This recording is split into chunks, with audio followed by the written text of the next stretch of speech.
Hello, hello, hello. Welcome back, welcome back, welcome back. Welcome back to some more Victoria 3 and some Napoleon Dai Nam-ite. Let's see. Let's get our formalities out of the way here. Make sure everything's working. Hello, me. Make sure everything's working. Hello, me. Hey, right back at you. All right, let's see what we got going on here. Hey, Snee, what's up, what's up? Hello, hello, good to see you. Good to see you. Peter, hello, hello, hello. How are you guys doing? Hope you had a good weekend. I just feel like it sounds odd asking somebody if they had a good weekend on a Tuesday, even though this is my first stream of the week, but so it seems apropos and not at the same time. Regardless, I hope you had a good weekend. All right, now what do we do in here? It's been a week. We're in episode 2. So we're getting construction sectors up and running. Oh man, okay. So last week for episode 1, I know I looked up a bunch of pronunciations and I'm already starting to forget. Wait, so TR is a CH sound. That's okay. That's the one I think I remember. So Chongqi. So Chongqi. So this, I believe, is our, yes, our construction state. We need tools. I did enjoy that movie, but gosh, it was a long time ago I watched it. I remember it was a weird one. Yeah, it was very weird. I mean, it's funny. I'm not that big on that movie, Napoleon Dynamite. I thought it was fine, but man, I know some people who are obsessed with that movie. Just like quote every single conversation you have was a quote from that movie, which was, you know, hilarious. But yeah, it was definitely a weird one. Definitely a classic though. Okay. Ah, we haven't gone to the iron here yet. I think we're gonna have to do that. We're building another one, but for now, that'll get us some more. Yeah, and then we need coal. So we're, okay, here we go. So here's what we got going on. Yeah, so we're doing the coal, so we can get the condensing engine pump. And we're building more tools. Then we'll build a couple more iron mines. I guess we're doing arms and artillery, more logging, and then artillery. Why, I forget why I'm doing 2 artillery. We'll get rid of that for now. Our private sector is just building the most beneficial things to us. If you can't hear my sarcasm. And so is Cambodia. All right. Anything else we need to do? These guys are going to lower their, or try to increase their autonomy. What can we do here? I assume we're giving them everything we can.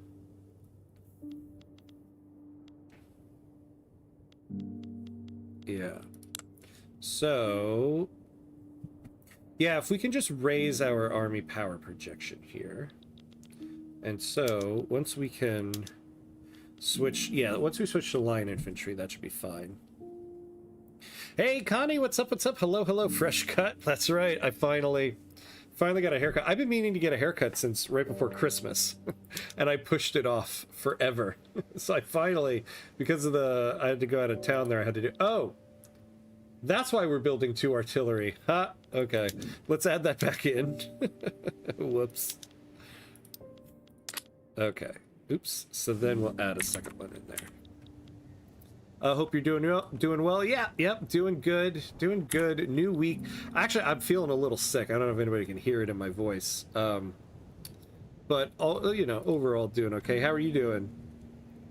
Done a reload mid-game in my France run, trying to get a few achievements. It is hard to steer France into a Council Republic. Yeah, it is.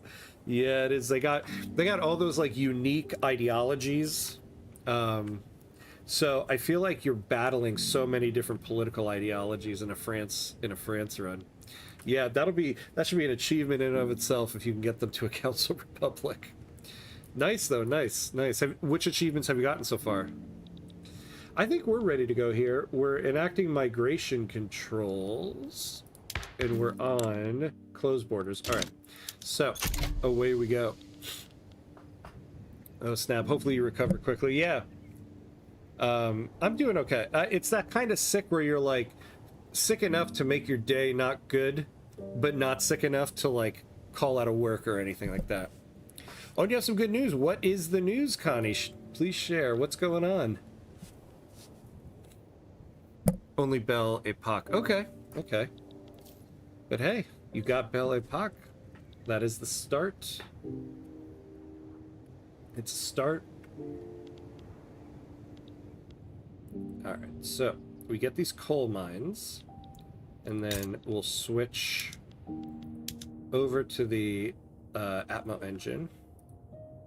Oh, you saw The Matrix on Sunday. Was this the first time you've ever seen it? It was incredible. Oh, I mean, it is an all-time favorite movie of mine. I would say probably my second favorite movie of all time. A very close second. Also trying for the Natural Borders one. Yeah, that one. That is a tough one. I remember when I went for that one. It is one of the more difficult ones because of who you have to fight and everything. I was going to watch twice, but the weather got too bad. Oh, for the second showing. Oh, man.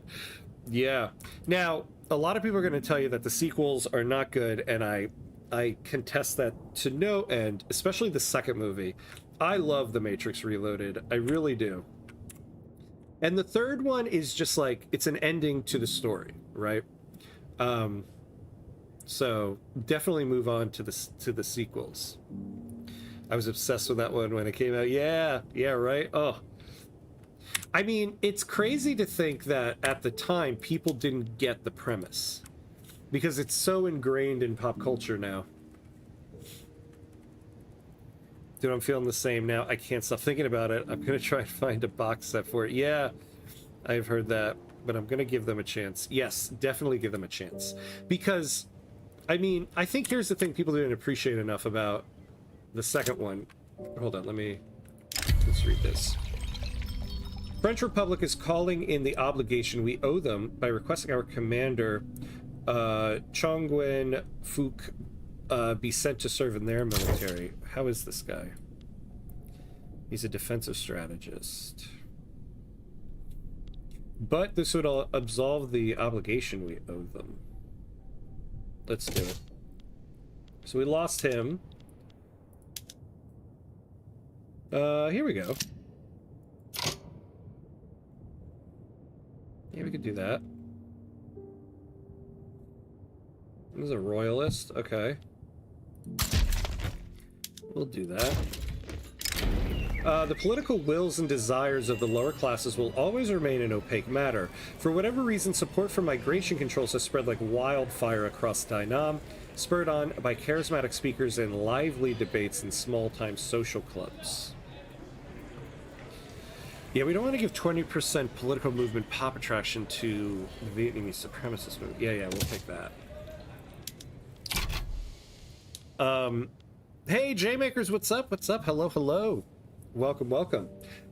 Yeah, if you think about it, the first movie is very small in scale in terms of the overall story.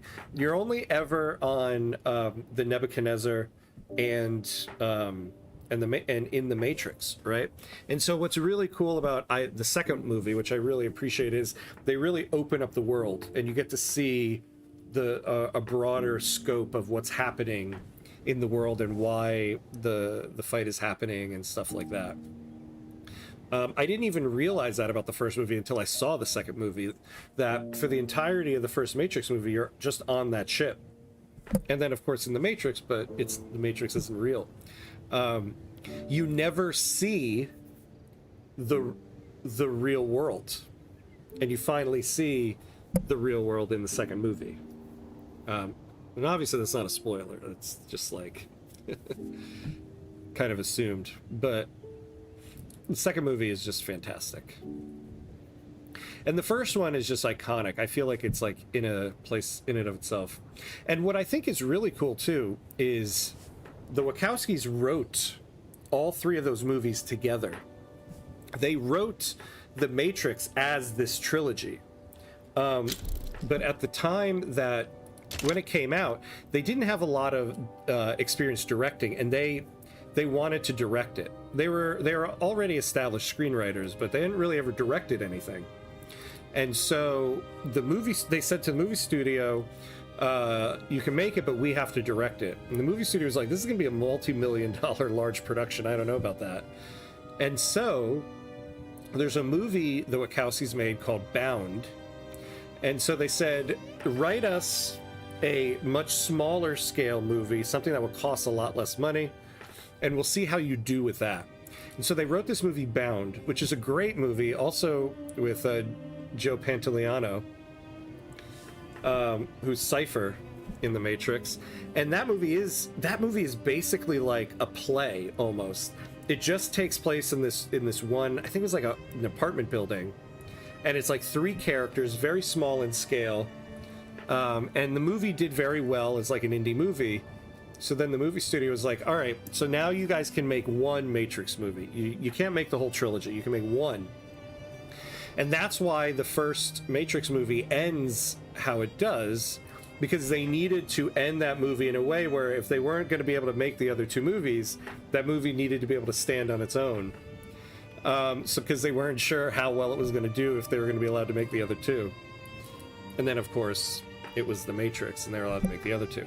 But that's why a lot of people think, like, oh, they tried to cash in and make sequels and they didn't need them. And it's like, no, they wrote that whole story together and intended that whole thing to be made at one time. They just didn't have the confidence from the movie studio to do all 3 of them at once. And that's my Matrix rant. I have many of them.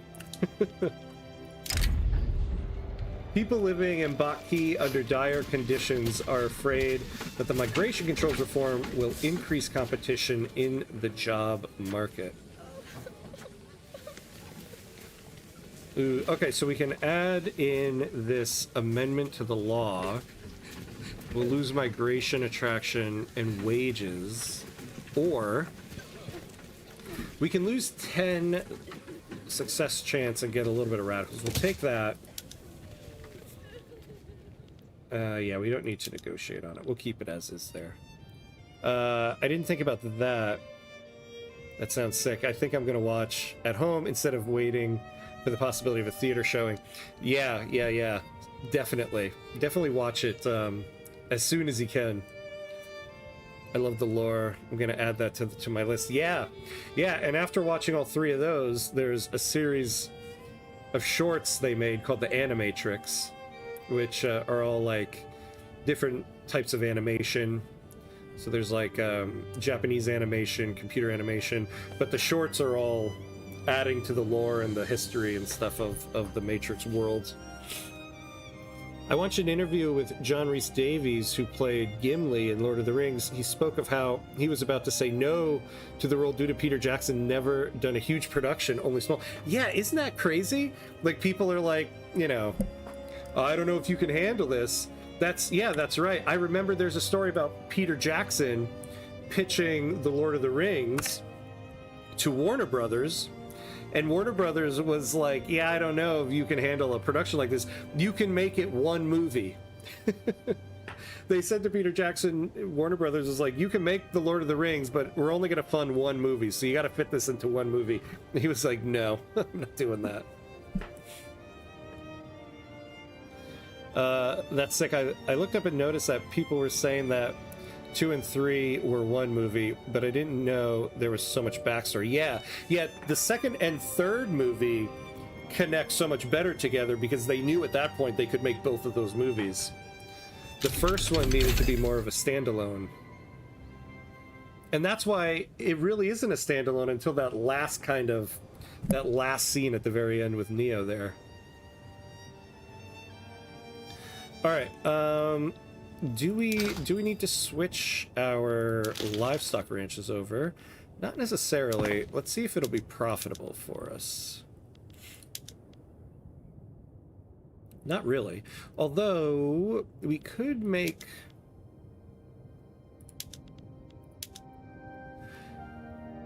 It'll give us 10 fertilizer. So like in Nam-ite here, how much fertilizer would we need? 35. Request to increase autonomy. Nope. Be as mad as you want.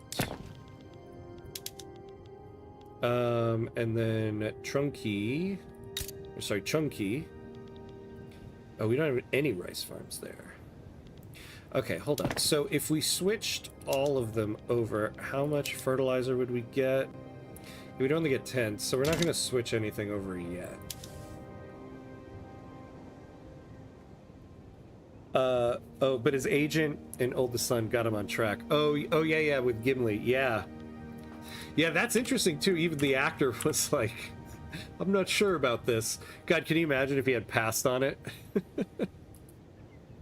Also, Hugo Weaving, man, at the same time, he had the Matrix trilogy and the Lord of the Rings trilogy happening. Like, what an early 2000s for that guy. I love a good betting on yourself story. Yeah, I'm probably going to watch all 3 at once now. Yes, do it, do it. And then find yourself the Animatrix. Oh yeah, and then dude, I saw there was an anime thing too. Yeah, and it's good.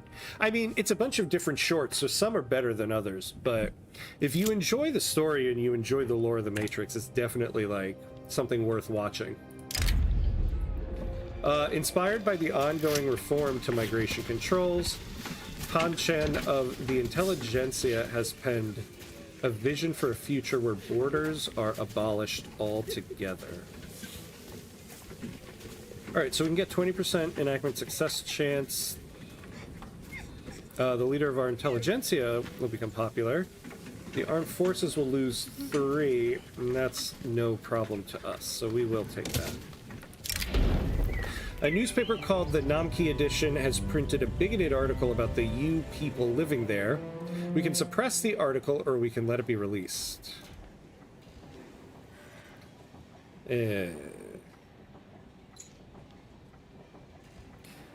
See, there's no time limit on this one. I think we'll just lose 5% authority. In the end, Lord of the Rings series included some 26,000 people in New Zealand during its production. Yeah, right? Like, it's now like their biggest, like, tourist attraction. Or I don't know if it's their biggest, but it's one of their main ones. Doing the Lord of the Rings tours, like, imagine people thinking, like, this Peter Jackson guy, I don't know, is it gonna work? You know, somebody at Warner Brothers is kicking themselves, too. Looking back, like, how the hell did we think this was gonna work in one movie? We could have done this. Deeply impressed with the current state of the British Army, key figures within the Vietnamese armed forces have aligned with the Vietnamese British Society. This isn't so bad because the French are knocking on our doorstep here. Animatrix was fun. Yeah, it tells a story about how AI took over, among others. Yeah, right? That hits a little different these days. I should go back and watch the Animatrix now. Now that we have actual AI robots, you know, coming into creation.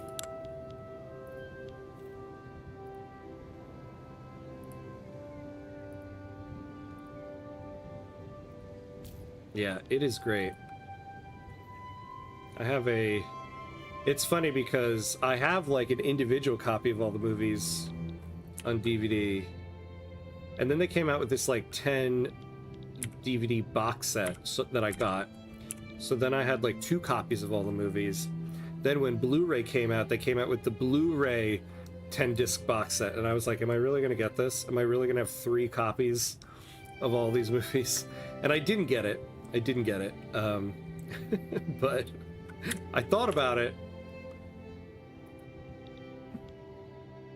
I've since downsized my DVD collection, so I got rid of the individual copies of all the movies, kept the box set, but I'm like, man, I should have kept that. Who knows, like someday all these like classic DVDs are gonna be worth something. Okay, so we got our coal mine. We're about to get our tooling workshop. So we're gonna switch to this.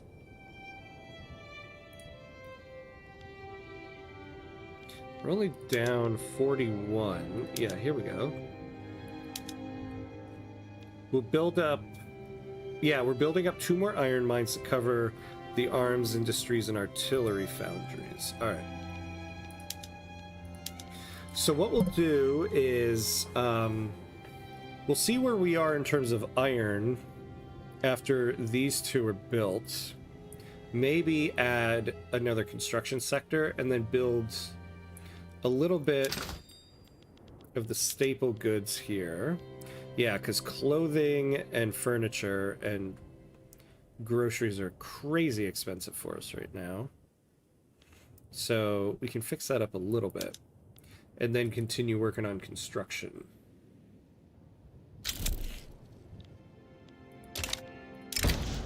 An influential faction within the armed forces has grown frustrated with their co-members' neutrality on the topic of migration controls.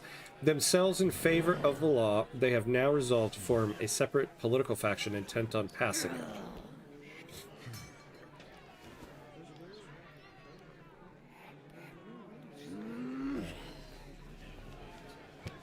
Yeah, we'll take this one. I will say, though, I wasn't a big fan of the fourth Matrix movie. I actually really, really hated it. And I really kept an open mind because I hate it when people are like, oh, they're doing another one, and people just kind of decide they're going to hate something before it comes out. So I was actually pretty excited for it, and I don't know. Lana Wachowski made it on her own, didn't do it with her sister, and so I don't know. I feel like there's something about like that original, you know, the two of them together. I think that maybe just made it a different type of storytelling. Yeah, I fell for that one on Star Wars. Oh yeah, and today I regret it.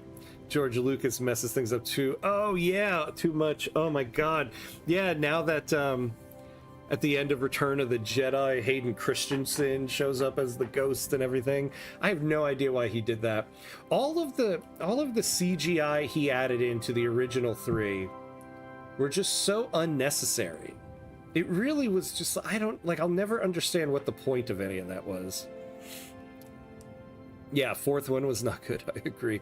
The fourth one, it was almost kind of like Lana Wachowski was showing some animosity to people for like looking for meaning in the Matrix movies, and I was like, and it was totally just one of those things that had an air of like Gen X hating like the generations after them, especially like millennials. And I'm like, why are we doing this? You know, what is the point of this right now? I didn't care for it too much. Well, so it wasn't really done in a way that made sense to continuing the story without... I don't want to give away what happens at the end of the original Matrix trilogy, so... there's stuff about the fourth one that just doesn't really make sense. They try to make it make sense, but... it's kind of like, nah, not really. Alright. What do we got here? February 10th. We got decent taxes here. I believe we aren't utilizing...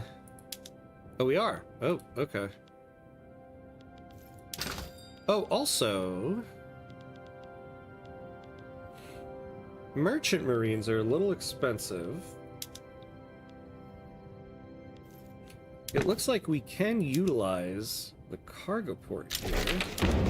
We'll do that. And we've got migration controls. Alright. So what do we want to pass next here? What do we have going on? So we're on agrarianism. It would be nice if we got some schools.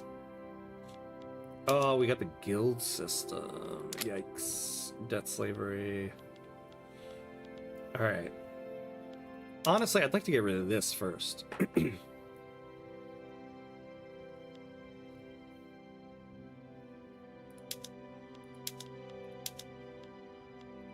Yeah, and I don't think... Yeah, we don't have anybody to help us with that yet. Alright. Paddle steamer. Yep. Where do we want to go next here? Maybe we can get off autocracy to help us get some other interest groups in here. We can get the intelligentsia in.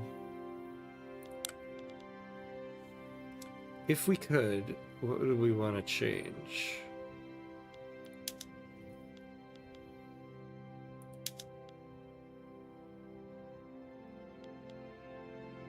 Oh, we don't have the tech for that yet.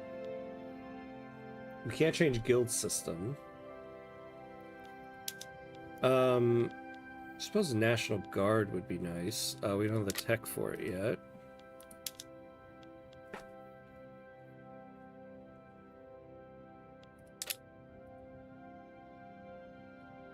What?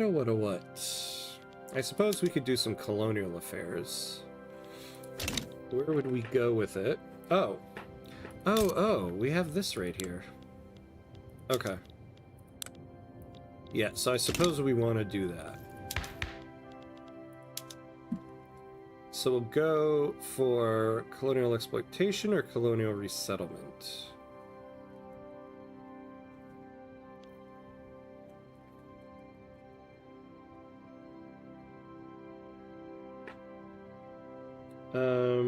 I guess we'll go with this.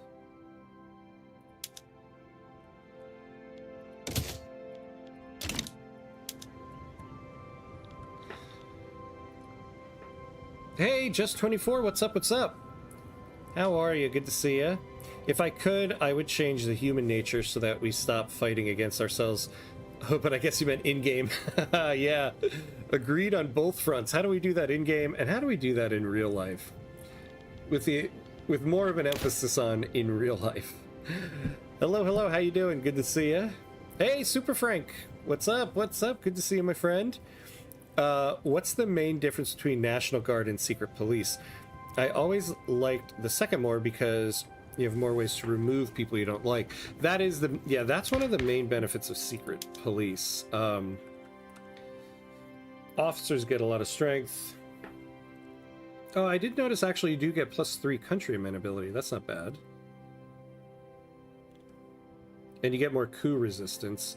The benefit of National Guard is that you get more conscripts, and so as you increase the institution you'll get more conscripts, but I believe you also get, for me it's always this revolution and secession progress speed.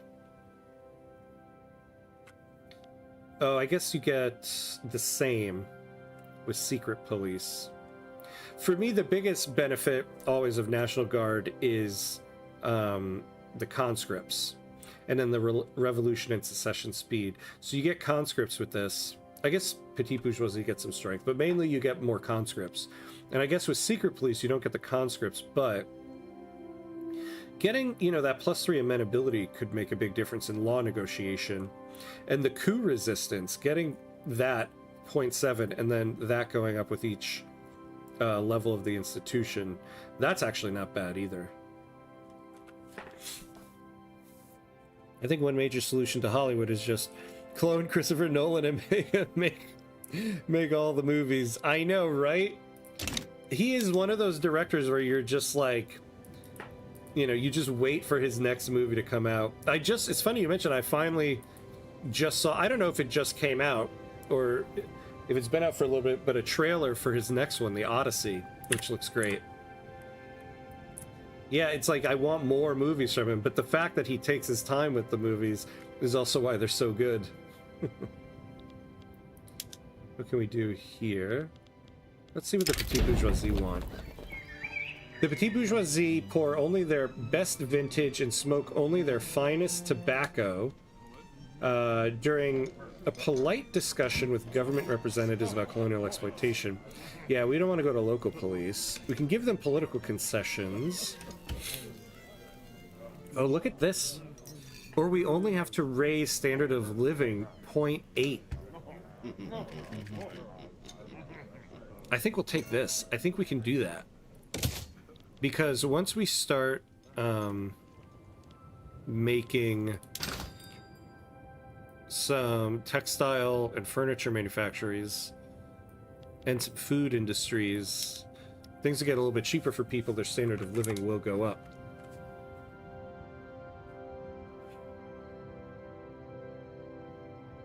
Some groups really hate Secret Police.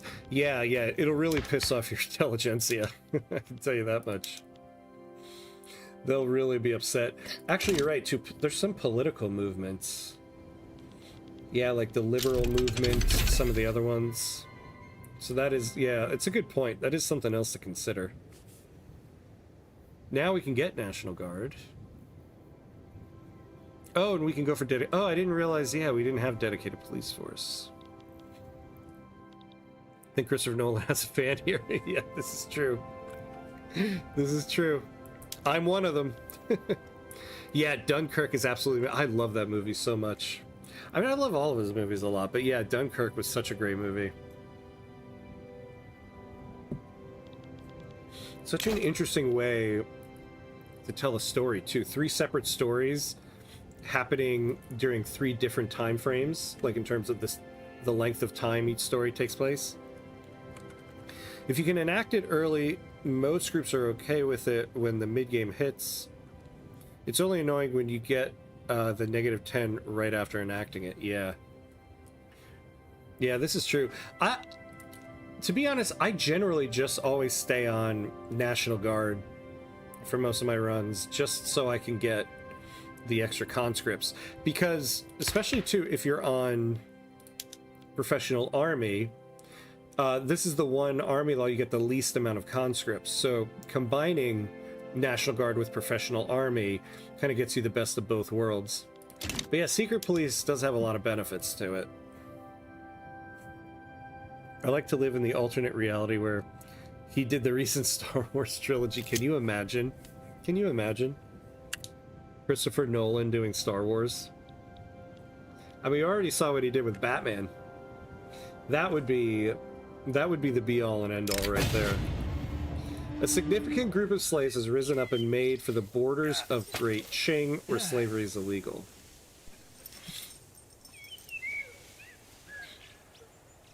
We can afford the landowners losing 1 happiness here. I don't want to lose more bureaucracy for 5 years.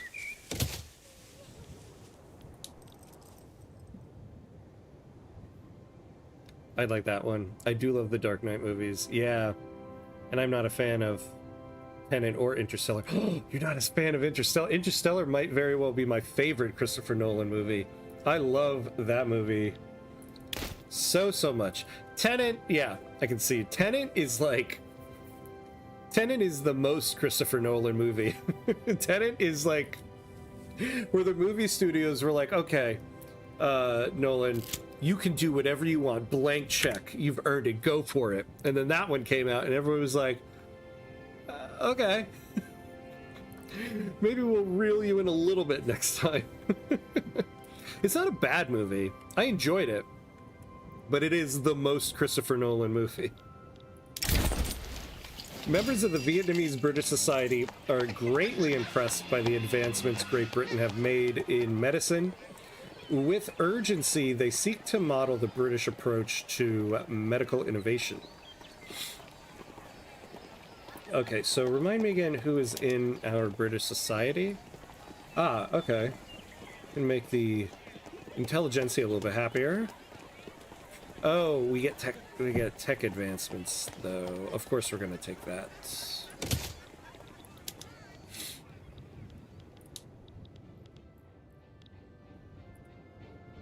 Yeah, that's what I mean. Nolan Star Wars would break reality. Tenet was a weaker one. Interstellar, hard no, and that's same as Sam. Great movie in my opinion. Wait. Interstellar, hard no, and that same as Ham. Oh, hard no on yeah, I was like, wait, I was a hard yes on Interstellar. I get it. Hard no on not liking Interstellar. Yeah, I love Interstellar, man. I'm in deep water here. No, not at all. First of all, we all agreed on Tenet. Also Inception, though. Inception will always be a top Christopher Nolan movie for me. I don't really know which one I would say is my favorite between Interstellar and Inception. I hesitated while I said that because I just remembered, oh, what about The Dark Knight? The news that the government intends to pass the colonial exploitation law has created great enthusiasm among those that are eager to exploit new and distant lands.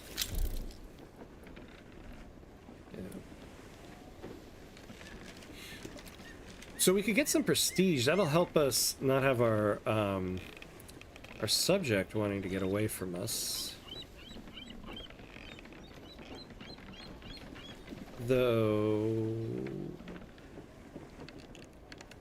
yeah, I think we will take this, actually. It might help us a little bit with these guys.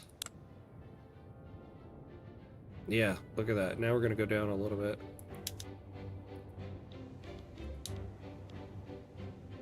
Of course, now standard of living has gone down a little bit. Yeah, Tenet was weird. Yeah. Yep. And of course, you can't forget the classic Christopher Nolan, Memento. I feel like he's made so many good movies now, Memento kind of gets lost in the fray.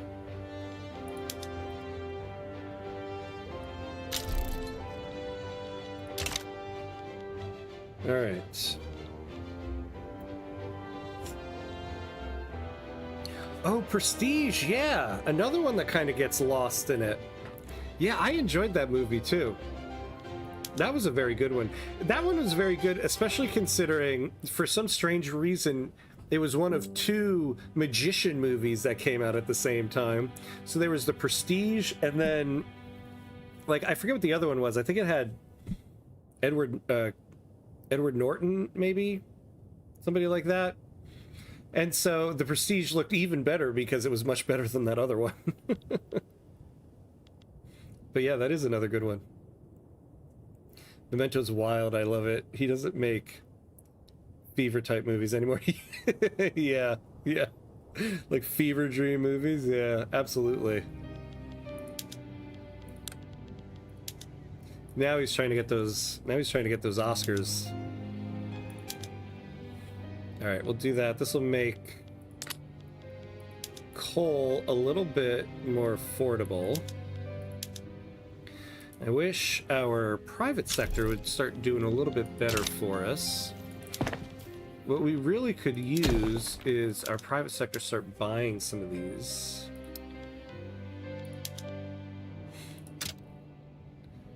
We'll put them up for sale.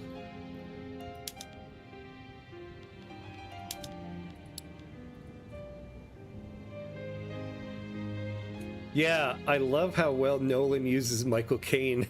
Yeah. Michael Caine, like, in his old age is getting just this like, guaranteed hits. Because he's in, like, every single one of Christopher Nolan's movies. Hey, hello, subscribe. Hi, my friend. Oh, wait. What is this? Hi, my friend. I'm live on YouTube. He's trying... They had 200 subscribers. Oh, okay. Yeah, let's not solicit. Your screen name is subscribe to Gina's. Oh my god, let's not solicit in here.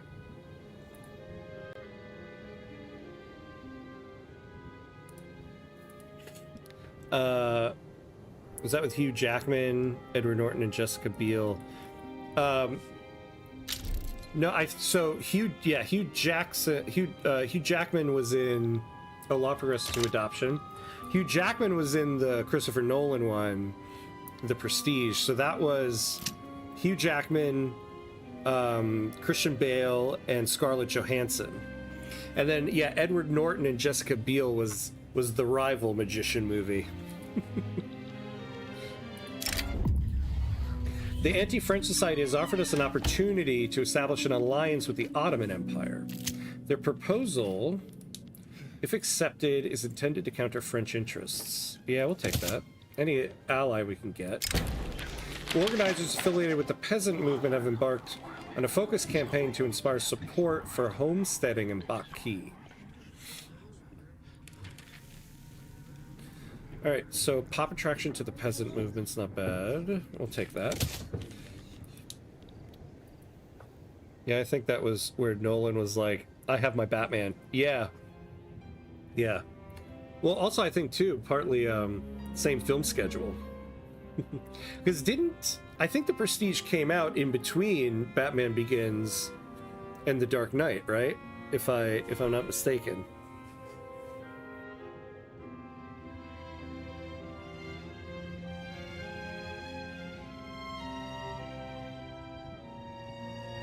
GH, what's up, what's up? He should make a movie with Danny DeVito? Absolutely, why not? He should remake Twins with Arnold Schwarzenegger and Danny DeVito, but just like Christopher Nolan it up. Where it's like, we're in an alternate time. Like, what if the sequel to Tenet was a sequel to Twins?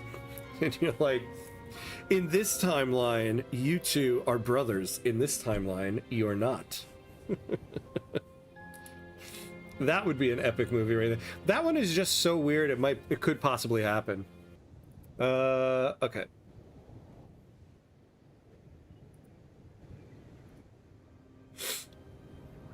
Are we back? We bumped off for a second there. Are we back? Are we back? There. Okay, we're back on Twitch. Are we back on YouTube, everybody?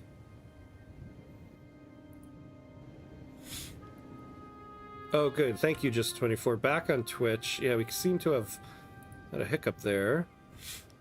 Is everybody on YouTube back? Yes?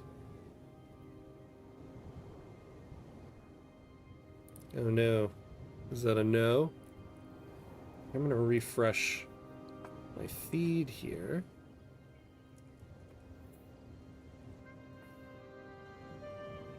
Can everybody on YouTube hear us? Can everybody on YouTube? I hope. I hope. Oh no. The silence is killing me. Well, my feed says we're back. Alright. So I think we'll continue. Ugh. I don't know what... someday I'm going to try to find out what the deal is when Streamlabs fails me there. Oh, there we go. Thank you, J-Mick. Okay, never lost volume. Oh, good. Okay. Your feed would never lie. That's right. It's true. The feed would never lie. Alright, we're back. We're back. We're back. Let's continue. Ugh. That would annoy the hell out of me if I had to restart everything. I don't know why it happened. It only happens during the day. Well, I say that now. Now watch, it's going to happen tonight. Oh my god, no, Junior sequel by him. Oh my god, I forgot about the movie Junior. What a wild movie that was. Oh my god, can you imagine? And his brother Jonathan Nolan has to write it. You know, all this talk about Christopher Nolan, we haven't given enough due credit to the writing talents of Jonathan Nolan. First of all, a Christopher Nolan movie in general is fantastic. Anytime you hear, though, the script was written by, or at least co-written by, his brother Jonathan, you know that's going to be just one of the best Christopher Nolan movies. I would love a sequel to Junior, written by Jonathan Nolan, directed by Christopher Nolan. That's the most epic of epicness. All right, so we're about to get our first, well, not about to, in about a year, we'll get our first arms industry. You know, okay, so one thing we can do too to upgrade the military, if we keep them all here like this, we'll have to wait until we, well, wait, hold on. How many small arms do we get with one? We get 30.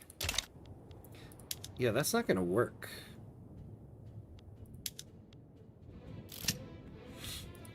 Alright, so we're gonna separate this army.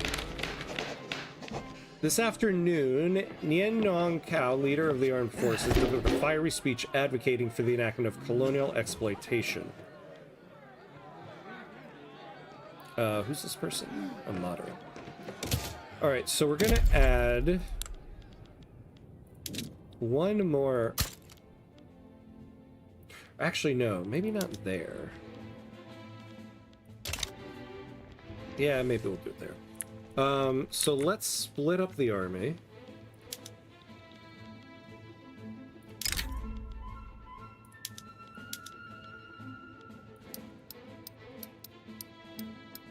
put 20 over here. So this will be the first main army.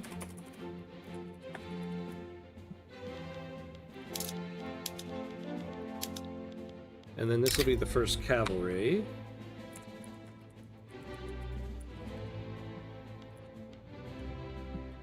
Yeah, S, right? We'll give them a general.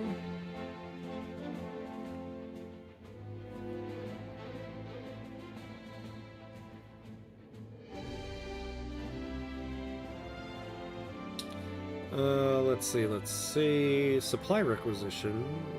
No. Oh, but this is a moderate landowner. Be better if we got an armed forces. We don't want the authoritarian. Yeah, we'll take the supply requisitions. Huang Chan.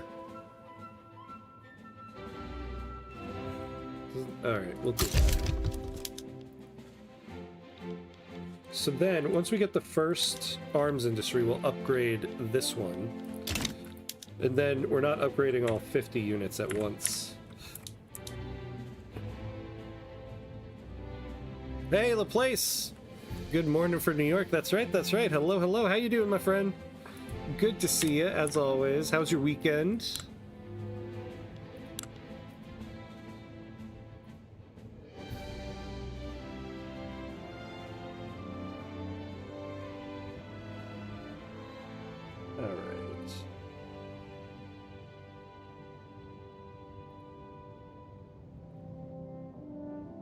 Alright.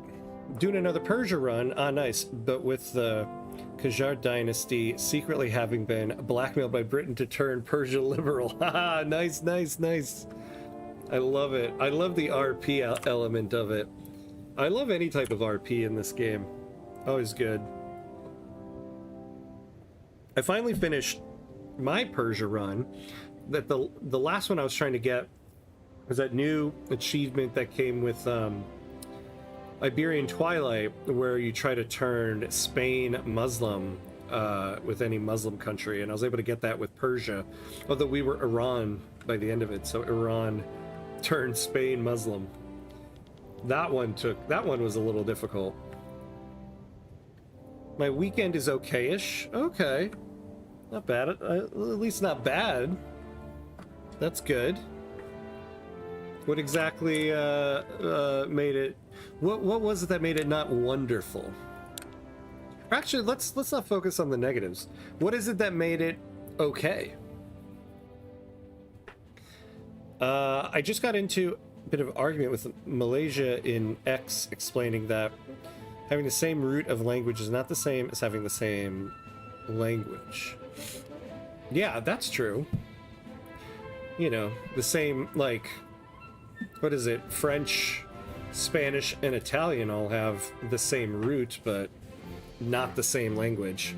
A little bit of a fight, yeah. I'll tell you, debates on things like X or like Facebook, as I used to do, I don't know. I would save my energy. I used to do that so much. I used to get drawn into it so much, and now I'm just like, I don't have the energy for this anymore. Oh, hey, we got the Twitch bot. Welcome, Twitch bot. And goodbye, Twitch bot.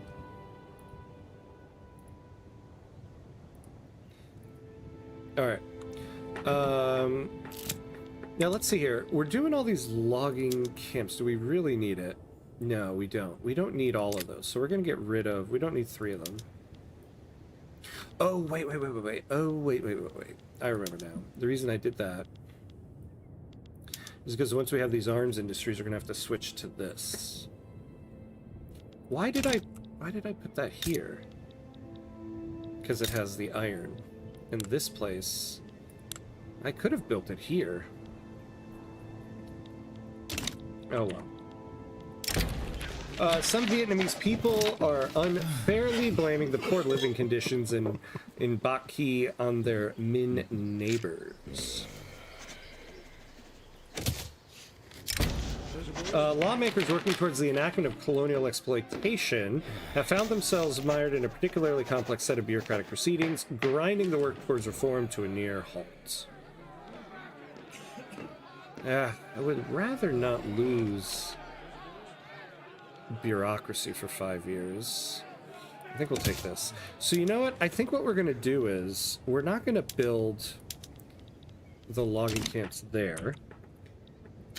I would rather not have logging become more expensive for the construction sector. Although we have up to 17 levels we can build and we have 1 million people. Yeah, I should trust my instinct on it.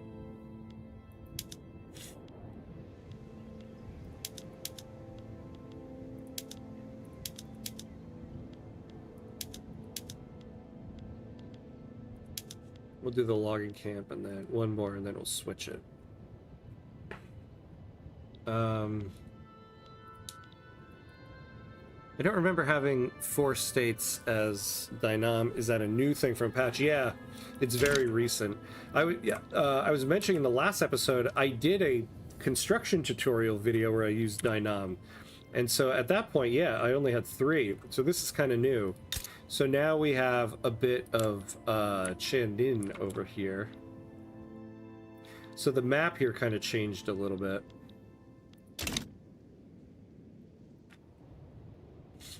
You know, we have to start grabbing up this land next to us. What's our relations here? Yeah, they really want nothing to do with us. Let's take a look at our lobby opportunity. So we can get an alliance with the Ottomans. Oh, I should have started improving relations the moment we got that.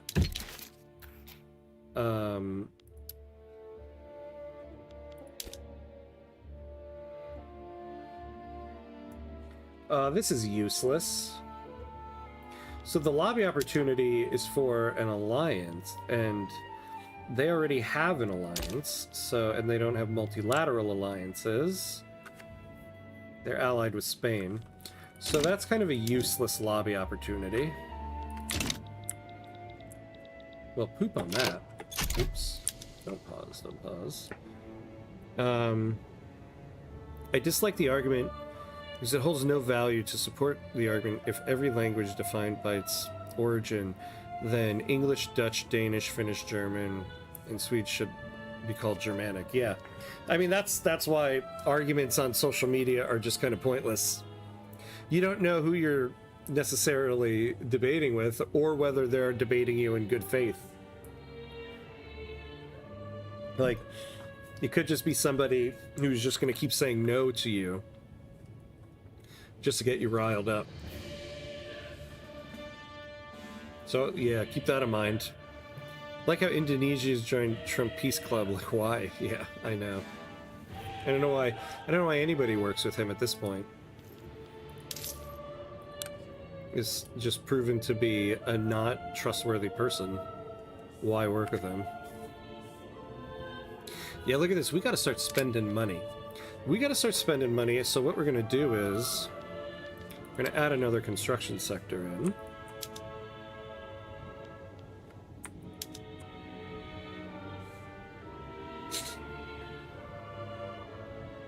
All right, so we're at the hour mark. So we're going to take a quick 90-second break, pay homage to our gods of ads so that people don't have to watch ads during gameplay. So 90 seconds and we'll be right back.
And we're back. And we are back. Is it not already defined as that? Linguistics is kind of set no. Scholars have already defined languages as Germanic or Latin or whatever, at least in Europe. It feels weird arguing about it.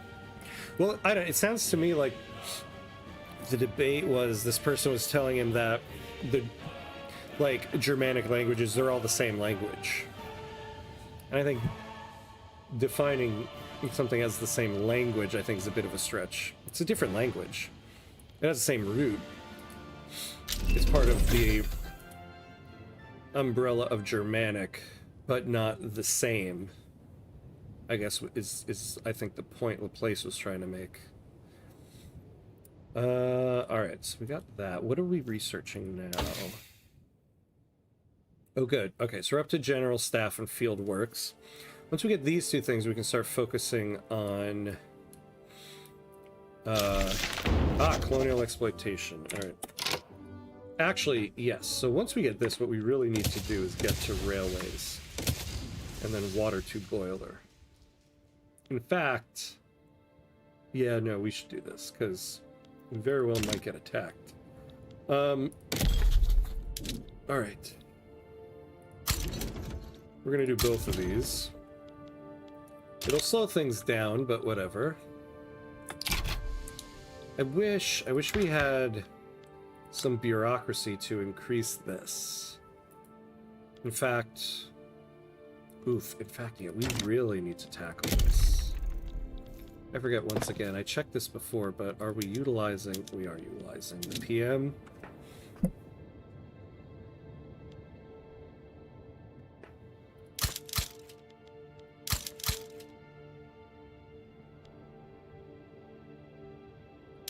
Alright, let's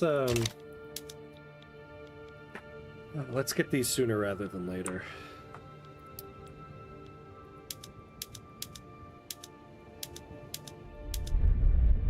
Oh! Earthquake.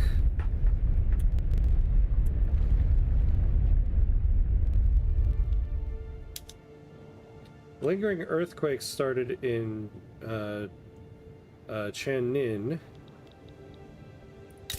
And that's Shenki. So 1.3 intensity. It doesn't look that bad. And it was only there? Oh, no, we got it in the capital too. Alright, not too bad.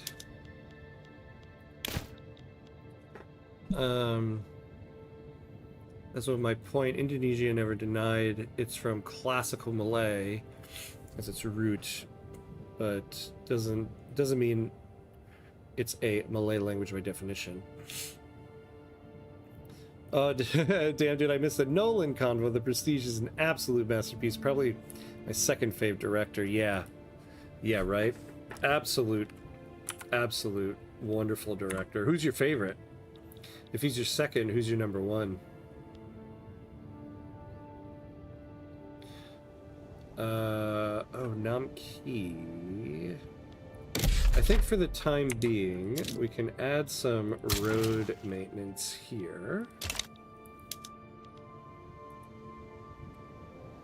The modern Malay does not equal classical Malay, does not equal Indonesian.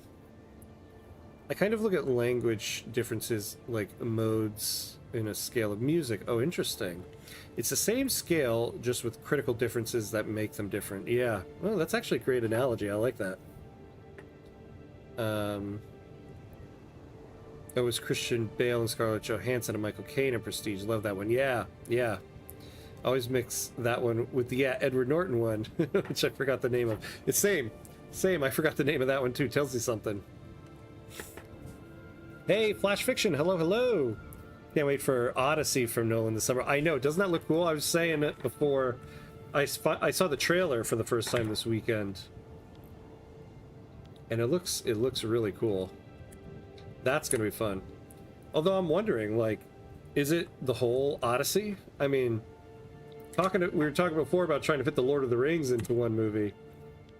The Odyssey can be tough to try to fit into one movie if you're really trying to tell the whole story. Oh, that, yeah, Jackman is in it too. That's right. Yeah, him and Christian Bale are kind of the two leads. Gotta go Scorsese. Oh, love him to death. Such a wide filmography when you really dig in. Yeah. Yeah, he's good. He's definitely good. I absolutely love Gangs of New York, Scorsese's film. Leonardo DiCaprio and Daniel Day-Lewis. That movie is fantastic. Talk about a long movie. That one is fantastic, though. Matt Damon's helm looks nasty. The scene where you can glimpse the Cyclops is freaky. Yeah. Yeah, right. That's going to be cool.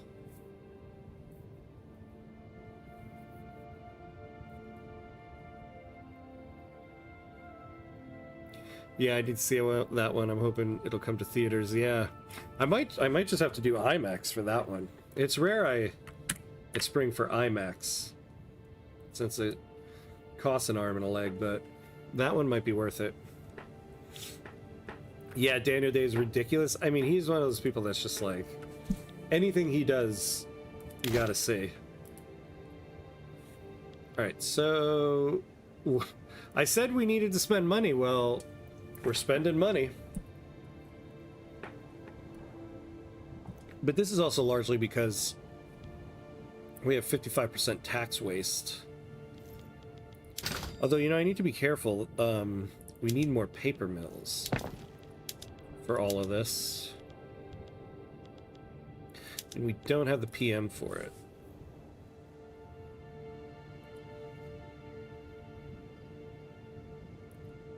Yeah, Daniel Day-Lewis is so good. He might be the person that...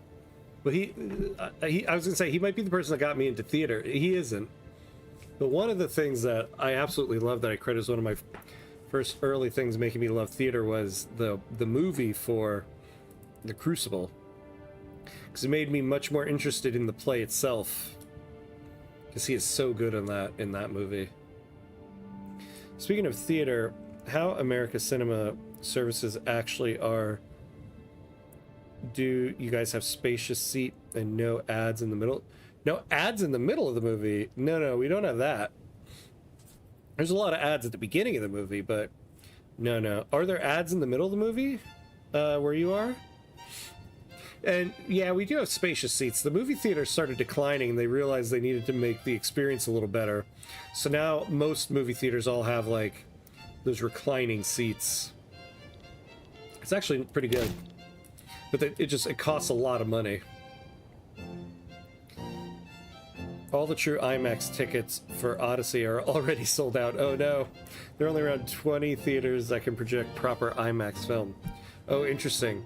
Yeah, here in New York we have this big curved IMAX theater in Lincoln Center, which is a really good IMAX theater. But you're right, I didn't even think to look at the tickets. It's probably sold out forever.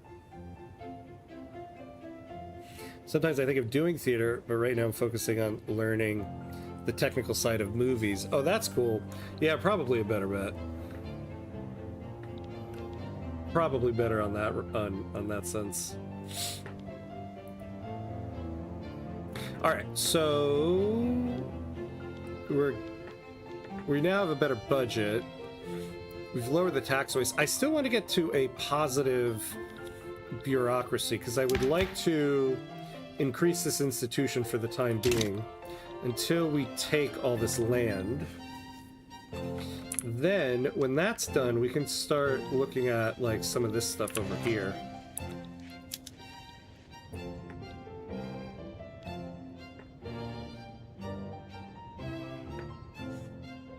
BDL, oh, Danny Day-Lewis and Nolan movie idea. John Newton, the guy who wrote Amazing Grace. Pretty sure that would shatter the world. Oh my god. Yeah, I think anything Daniel Day-Lewis and Christopher Nolan would be pretty epic. I was gonna say I can't think of Daniel Day-Lewis doing an action scene though, but yeah, Gangs of New York. Like at the end of that, there's a big old fight. So yeah, oh my god, Daniel Day-Lewis and Christopher Nolan would break the world. And then yeah, I like your idea, John Newton. That would be good. Yeah, that's in the middle of the movie. I would what? I don't I don't know if I even see that on streaming services here. I think I've seen them a couple times in kids' movies on streaming services. Definitely not in movie theater. Someone on Reddit complained the middle of movies in America, but I don't know which state. Oh. See, that's why you can't trust things online, LaPlace. I can guarantee you there's nowhere in America where there's an ad playing in the middle of a movie. Like in the movie theater.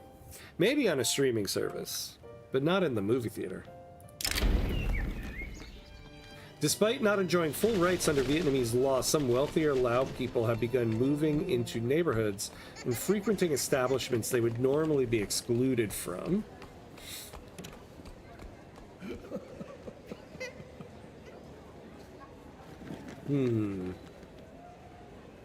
Okay, we could take that and not lose the middle managers here.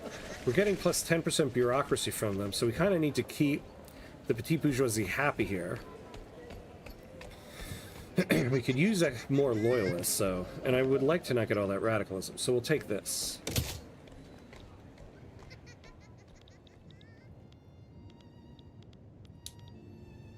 Alright.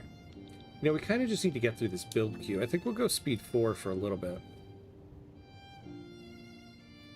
Do cinemas struggle there? Since streaming services got large, cinemas are having a difficult drawing public. Yeah, they struggle here in the US too. There's always like always talks about how, you know, they're hurting for revenue and stuff like that. Like the big one, like AMC theaters, since it's the big chain, does fine. Although I think they've faced bankruptcy at one point too. But the movie theaters here have changed a lot in order to draw people back in. So you now have like all the reclining seats. A lot of them serve alcohol now, which never used to exist. And a lot of them serve like a broader range of food. Like you can actually get like a dinner at a movie theater now. A lot of them now will serve food to you in the theater. Not all of them, but some of them will. So a lot of theaters are trying to come up with these gimmicks to get people to come back in. But generally, yeah, they do struggle. You know, American business favorite pastime are, yeah, ripping off people's money and give them ads. Yeah, this is true. I think, though, in the middle of a movie in the movie theater, people would riot. I would be very surprised if we ever got to that point. Because people just wouldn't go to the movie theater. And that's the problem, is that movie theaters have the difficulty of getting people to go there. Now, there's a ton of ads at the beginning of the movie. They say the movie starts at 3:30. Really, it starts at 4. So you get a lot at the beginning. John Newton's life was pretty intense.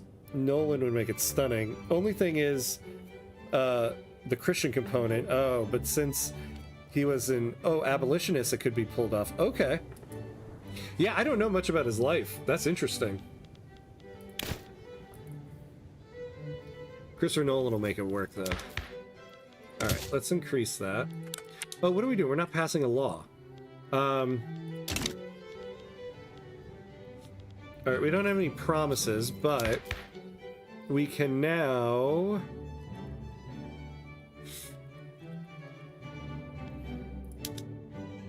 We have a chance for homesteading.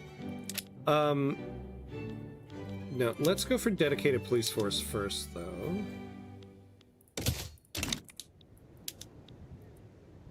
Oh, you know, actually... Oh, no. Actually, we want to... I was thinking we want more taxation capacity. I forgot. It's this that we want. Yeah.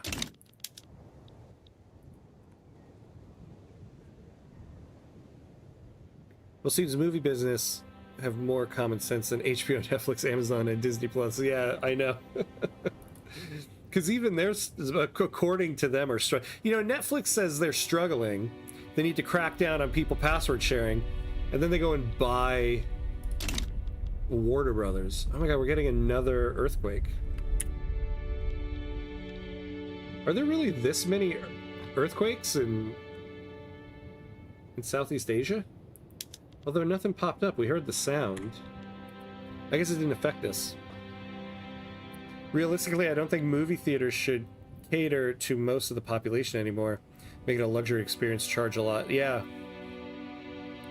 That's kind of what it is. That's kind of what it is. It's now like a, it's now much more of like a luxury experience. Especially since a lot of movies will just, like, they'll come out on streaming and the movie theater at the same time. So, like all those Netflix movies. So you'll just stay home. I think a lot of movie theaters, too, are starting to take the whole, like, indie path. Where they'll take, like, indie movies you might not necessarily find on streaming or something like that. At least here in the city, there's a few. In New York City, there's a few theaters like that. Hey, White Triz, hello. Can't wait to eat my surströmming while watching Fast and the Furious 1000 XL. Hilarious. I don't even know what that food is, but yeah. Can't wait to have my 7-course filet mignon while I watch Vin Diesel tell me for the 1000th time about the value of family. Oh, all right, time to switch over.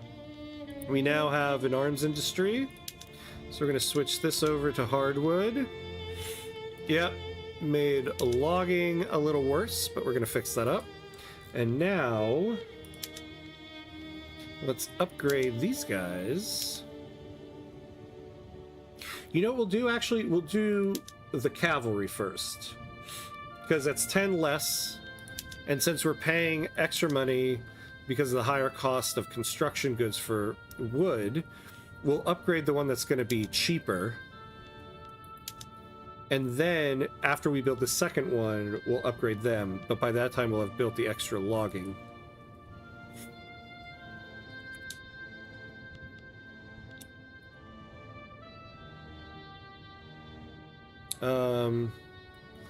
In here, the longest ad's only 15 minutes. Even that 15 minutes before the schedule of the screen. Yeah. Man, must be sucked to watch 1 hour ads before ads. Yeah, I mean, I think I'm exaggerating a little bit. I think it's more like 15 minutes here. But, well, they play ads actually for quite a while before the scheduled start of the movie. I think it's probably like 15 minutes of ads here. I've never really timed it, but it feels, when you're sitting in the movie theater, it feels like forever. What is the latest on the Warner Brothers sale? You know, I don't know. I thought it happened. But I don't know. I mean, I think it's gonna happen.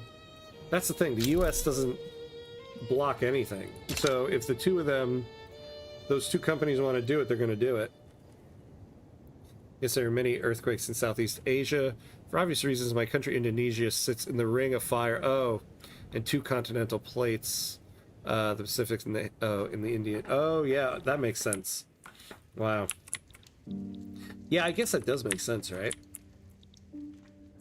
I guess it's funny because, like, I know they added the earthquake sound and everything in the last patch, but this is the first time I've been playing in Southeast Asia since then. Like, all the other runs I've done, like Persia, I think I got it once, that sound. What did I do before that? I think I did a Mexico run. I think maybe I got it once. But we've gotten that sound quite a few times here. Hey, how are you? I'm doing good. Welcome. Surströmming is unbelievable. Oh, rotten fish from Sweden. Oh my god, yes. That is what you should watch when you're watching Fast and the Furious 1000 XL. Oh, that's hilarious. Yep, that'll be what they serve you in movie theaters soon enough. We have one cinema in Stockholm that specializes in indie movies and classicals. Oh, nice, yeah. See, I think a lot of movie theaters are starting to realize they can do that. Or, you know what, I should say too, not even as indies and classics as much, but just like movies that had been in the movie theater already. Like, I remember one time during Easter, I decided to take my daughter to a movie. I was like, I wonder if there's any Easter movies. And there was one. There was some animated movie called, I think it was called Hop. So I took her to the theater. I had no idea until I came home that movie was like 4 years old. That movie had been out a long time ago. They put it back in the theater because of Easter. but it was in the movie theater. So I think a lot of theaters now will play like older movies just so you can be like, ooh, I get to see it in the movie theater again.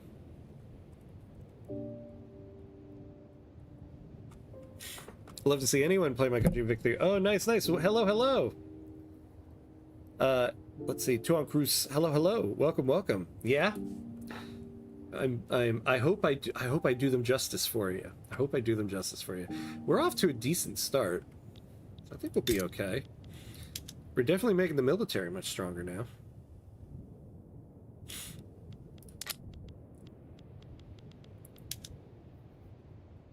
You know, I should do the hardwoods somewhere else. And keep...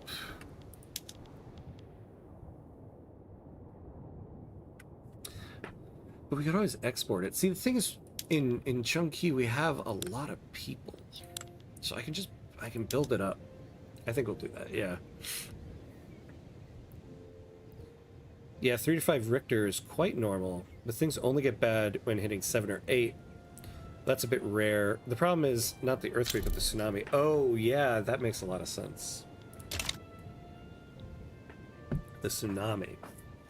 I wonder... I don't remember what it said on the event last time. I wonder if they give the tsunami event too. Alright, so we're moving along with dedicated police force here.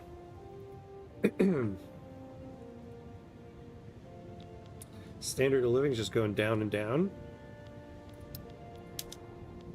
Oh, nice. We're finally getting a textile mill.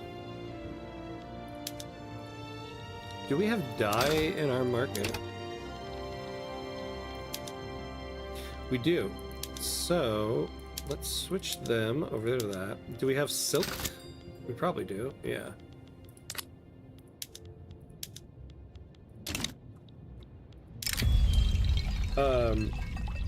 General Chongmin Buyan's personal habits are starting to get in the way of his role as a general.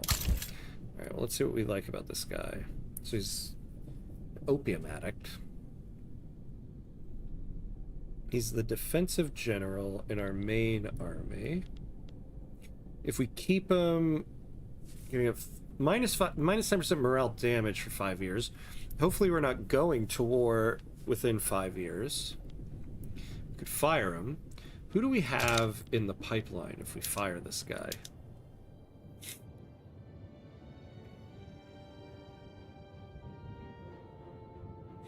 Yeah, these are like more offensive-minded people. I could do this, but I hate to hire an authoritarian. And this guy... a surveyor, so we'll keep him.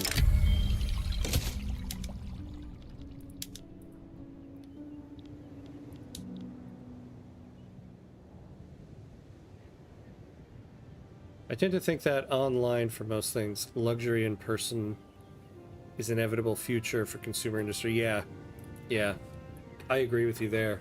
I think we're all going to be pining for the times we could all just go to the movie theater when we wanted. With the attitudes of the petite bourgeoisie towards Great Qing growing more apathetic, their leadership has begun to discuss reassessing the group's support for the Vietnamese Qing Fellowship.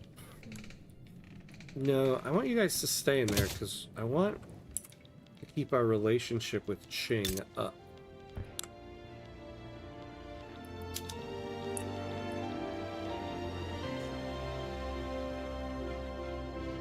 Yeah, Regal has a whole monthly program for that right now. That's how I keep seeing these. Yeah, I have a yearly one with AMC theaters. And it gives you, like, you spend a certain amount of money and you get, like, a coupon back. After, with, you know, going to, like, a kid's movie, so, you know, I have 2 kids, so me, my wife, and 2 kids, 4 of us, with tickets and popcorn and everything, the yearly program pays for itself after going to one movie. And then you earn a bunch of coupons throughout the rest of the year when you go. Hello, by the way, it's night in Vietnam right now. Oh, well, I appreciate you joining in then. Thank you, thank you. Some late night Victoria 3. Do not worry, we will prevail. Once we get the construction a little higher. Hey, Mauricio, what's up? Hi, Ham in chat. How's it going? Doing good, doing good. How are you doing? Good to see you, my friend. How was your weekend? Last time we had a tsunami was 2017 or 2018 in Celebes Island. My friend's family got hit. Ooh. But luckily, his family survived and and didn't perish in that tsunami. And my birthday is the exact date of the Asa tsunami in 2004, so celebrating my birthday kind of conflicting to the event that happened. Oh, I am sorry. I'm glad to hear though your friend's family was okay. Wow. Yeah, that kind of has to suck to share your birthday with that. But hey, at least you're still well and good.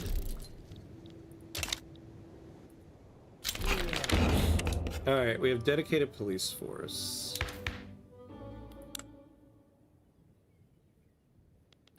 $71. Alright. So we could go to National Guard, but I really think it's time maybe try to get ourselves census suffrage. We could get the armed forces on our side.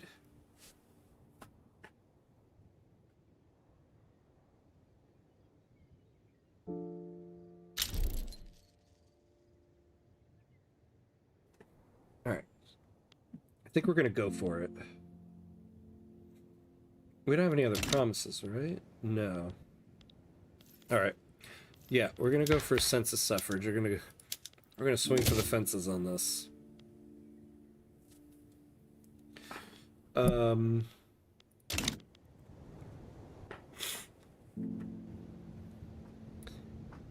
8.4 Richter tsunami. Oh wait, watch a documentary on the 2004 tsunami this Christmas on the NG channel. Yeah, yeah. It was horrible. Hey, Gianco, hello, hello. How are you? Hey, man. Thanks for all your tutorial videos. Really help me understand this game. Oh, thank you. I appreciate that. Thanks for coming in to say so. Very, very cool of you. Welcome, welcome to the live stream.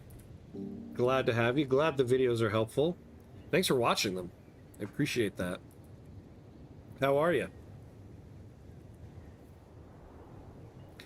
It feels like the guy, yeah, his birthday is 9/11. Yeah, I kind of felt bad to celebrate something horrible happened that day, yeah. Yeah, my wife knows somebody who, a family member of theirs, I forget, like, which family member, had a family member who passed away on 9/11, like 2001, of something completely unrelated to the events of 9/11, which is such a crazy thing to think about. So, like, they were dealing with the death of their loved one, but just entirely separate from those events.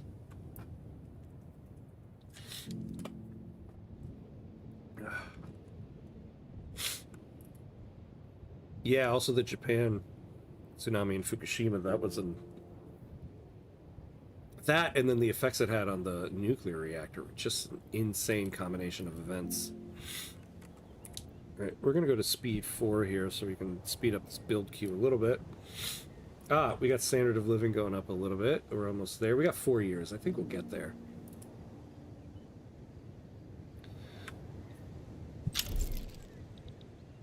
Alright, colonial affairs increased. Just had a busy weekend with lots of streams to watch. Ah, nice. So glad I can find time to be here for some ham gaming. Yes, thank you. It's good to have you. As always, as always. Yeah, the Fukushima tsunami. It's bad considering Japan already do some prevention before, yeah. Only stream I watch now is Night of the Seven Realms on HBO, which is a wonderful... Oh, is that good? I haven't started it yet. I still haven't gotten up to date on... Oh, good, we got General Staff. I still haven't gotten up to date on House of the Dragon, so... No spoilers on that one, please. But yeah, I'm glad to hear that that one was good. Because, of course, like we were saying before, you hear they're going to make something like that, and you're like, oh, I hope it's good. Oh, we also haven't added any conscripts yet.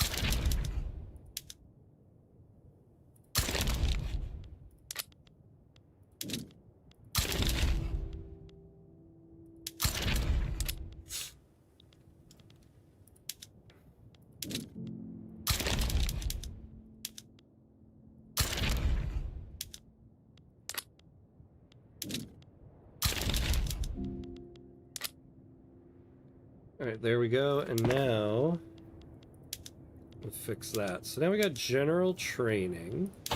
Alright, so we'll do field works, and then we can finally get to railways. So we're not able to negotiate, huh? Why are these guys? Oh, you know what? The armed forces. One of these promises, I think, are for them. Yeah. So which one of these were for them? The artillery foundry. Okay. So once we finish that second artillery foundry, we can negotiate with them, get 17% more. Alright, we're gonna bump that up so we can get that done. The petite bourgeoisie's members have set against each other on the census suffrage law. This infighting has been blamed on a campaign of harassment by supporters of Than Chan. I probably should have waited on this until we had the armed forces deal done. Ooh, okay. So, this is the only option where we're not going to get a setback.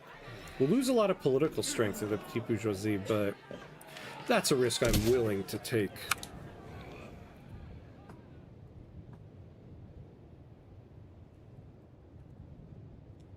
That one is going to be adored. Such a great story. Really? Okay. That's good to know. Now I really got to sit down and get up to date on House of the Dragon so I can start that one. I know they're not connected at all, but I don't know. There's a thing about it that's just like you gotta watch the series in the order they came out. 2018, the Selva tsunami. Just before that, a few months before, there's 7 Richter in Lombok. Oh man, I already felt 9 earthquakes when I was still in high school in Java, usually between 3 to 4, just slight of a shake. Wow. Yeah, earthquakes quite common. It's kind of mediocre here if it's not 6 Richter. Oh my god.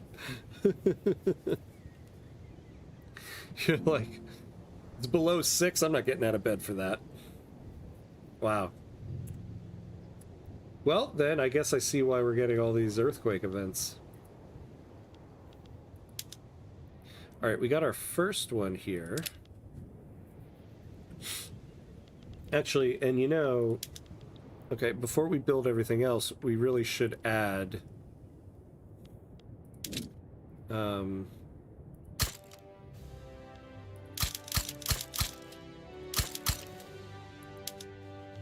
a need for this artillery.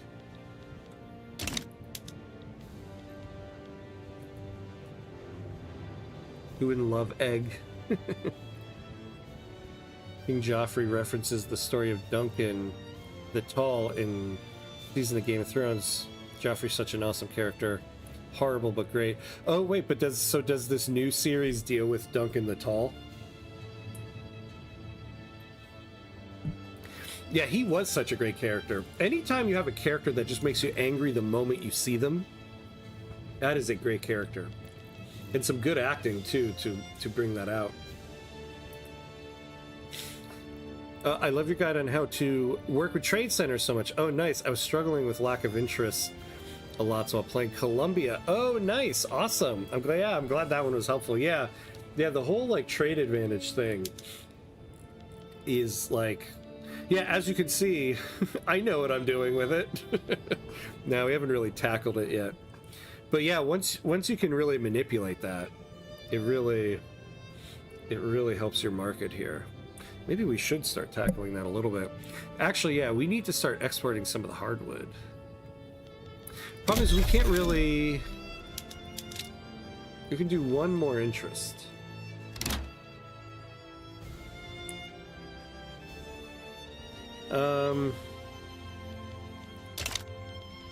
It should be, I mean, honestly, it should be in England because we want to get protection from them.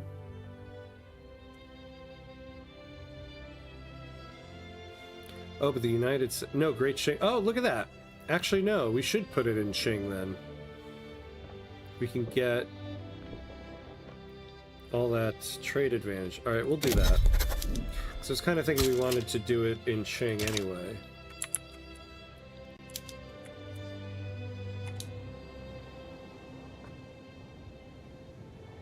No spoilers? Yes, about Duncan the Tall. Okay, yeah, good. Okay, no spoilers then. Interesting, interesting. I'm gonna have to go rewatch some of the scenes where he talks about Duncan the Tall then, because I remember, I know what you're talking about. I don't remember the exact things he said about it, but I remember there was like a king that he was so enthused about. All right, how are these guys? Oh, look. Oh, nice. Okay. Exactly what we wanted. So now that our military power projection is a little better, we're making progress on that. The intelligentsia find it difficult to find the cheap paper they need to immortalize their thoughts. Yeah, set up paper imports. I mean, we actually could use this, so we will do that. Road traffic in Hui has been halted as Than Chan drew a crowd into a major avenue and rambled at nauseating length about the government's proposal for census suffrage. The blockage has prevented the legislature from reaching quorum. Difficult times here for census suffrage at the start. So, no matter what we choose here, we're gonna get a setback. Well, okay, so we can make... Well, the armed forces are already really happy. They've got 2% of rural folk more radical.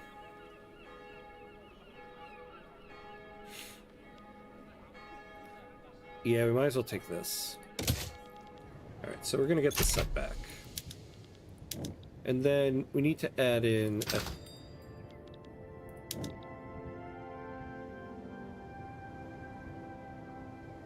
Wait, an import tariff. I thought we want to make the price...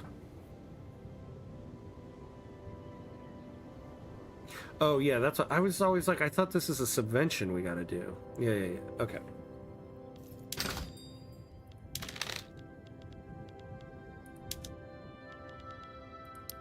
So add level 2 for it.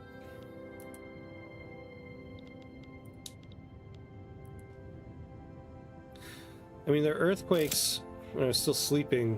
Only one guy in my boarding school awoke and don't care and returned to sleep again in the same room as mine. Slight shaking. Oh my god, that's crazy. Legislative failures, yep. Alright. So in 27 weeks, we'll be able to negotiate the armed forces. Looking to the British system of universal suffrage with a great sense of admiration, members of the trade unions have been flocking to pro-British societies as of late. Yeah, we're really leaning in on the British here. We should start making this lobby a little bit more appeased.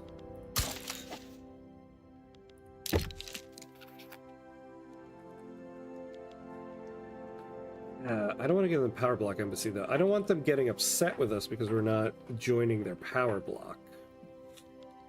But I would like to get trade privileges.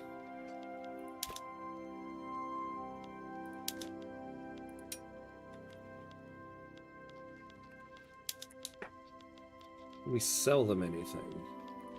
Actually, let's sell them some of this, because we're going to have extras. Let's sell them some hardwood.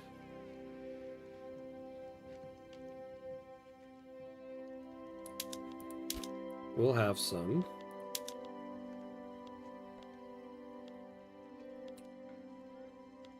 Eek. Not much else. Not much else. So, yeah, we're not going to be able to do this now. I don't want to give the power block embassy. How about... Yeah, we still can't do this. What a waste.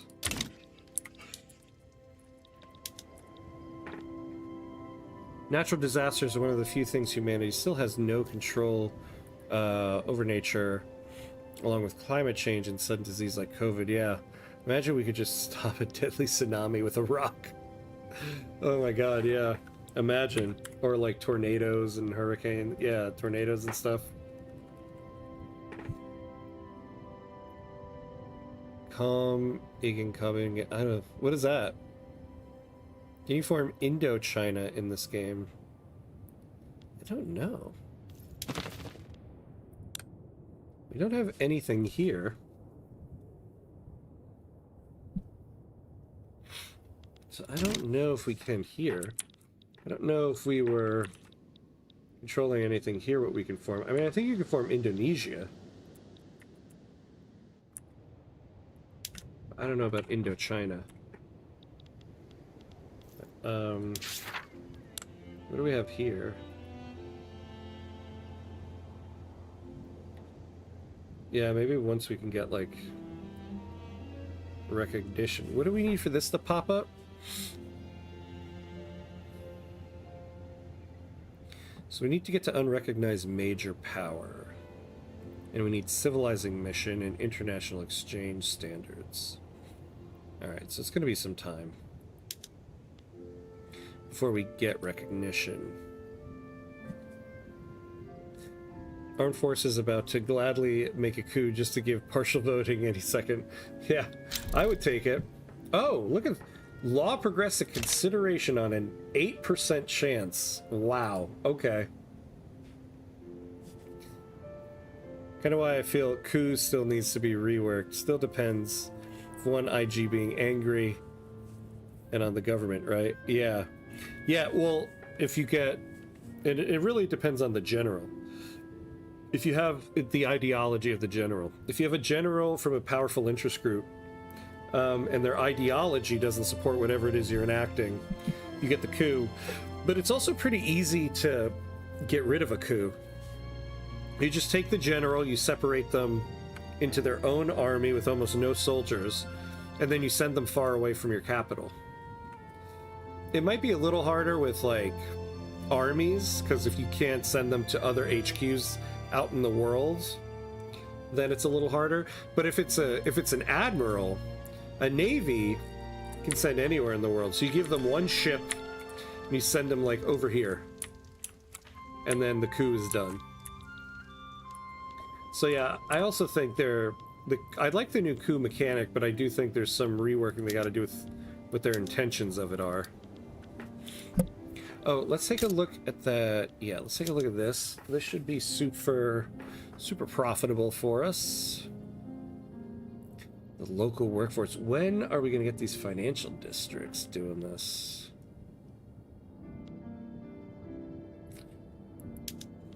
All right.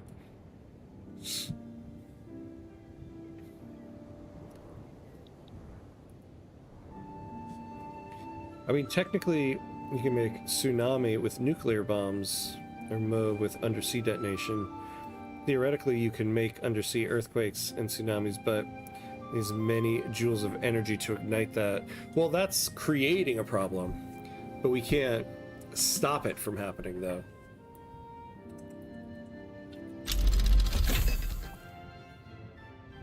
Empiricism. All right.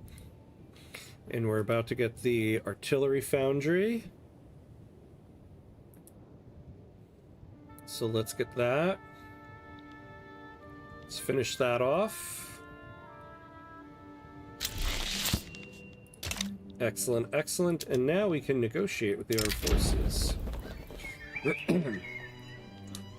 The armed forces pour only their best vintage and smoke only their finest tobacco during a polite discussion with government representatives about census suffrage. So, two things we could use here. So, increase the size of the military, yeah, but also vow to pass National Guard next. I mean, we want to do that anyway. So, we'll say yes to that. Now we got a shot at census suffrage.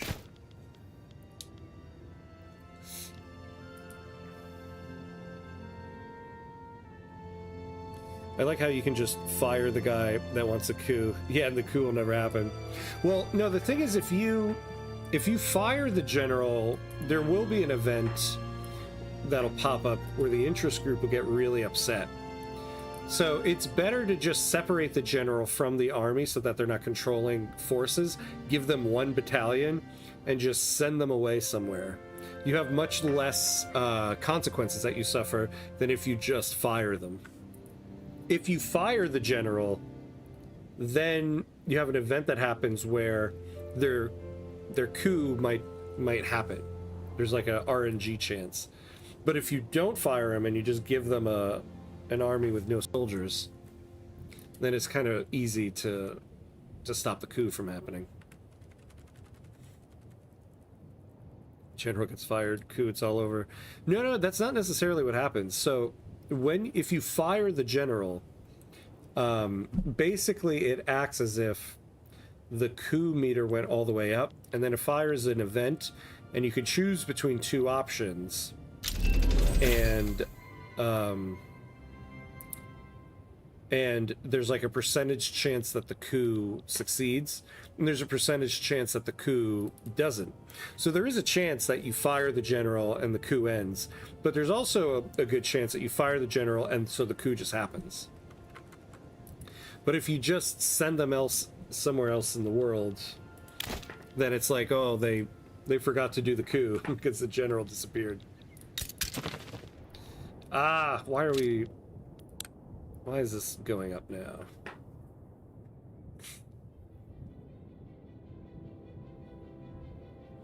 Our power projection. Well, that's going to go down in a little bit once we get our other arms industry. In the early update before the latest, I always do this. Like coup variable and system gets ignored. Oh, yeah, before the update. Oh, yeah, before the update, yeah, just fire the general. Yeah, now it's a little bit different, but it's still kind of easy. Seeking support amongst his sympathizers, Than Chen has organized a boycott against the census suffrage law. On the day it was to begin, there was barely any sign it had been declared at all.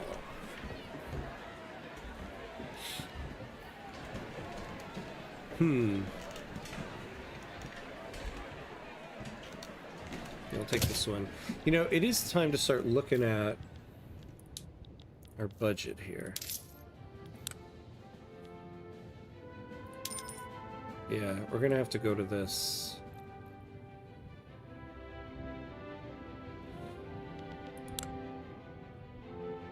Because we cannot go into debt yet. Oh, you know, we haven't saved. We should just save just in general.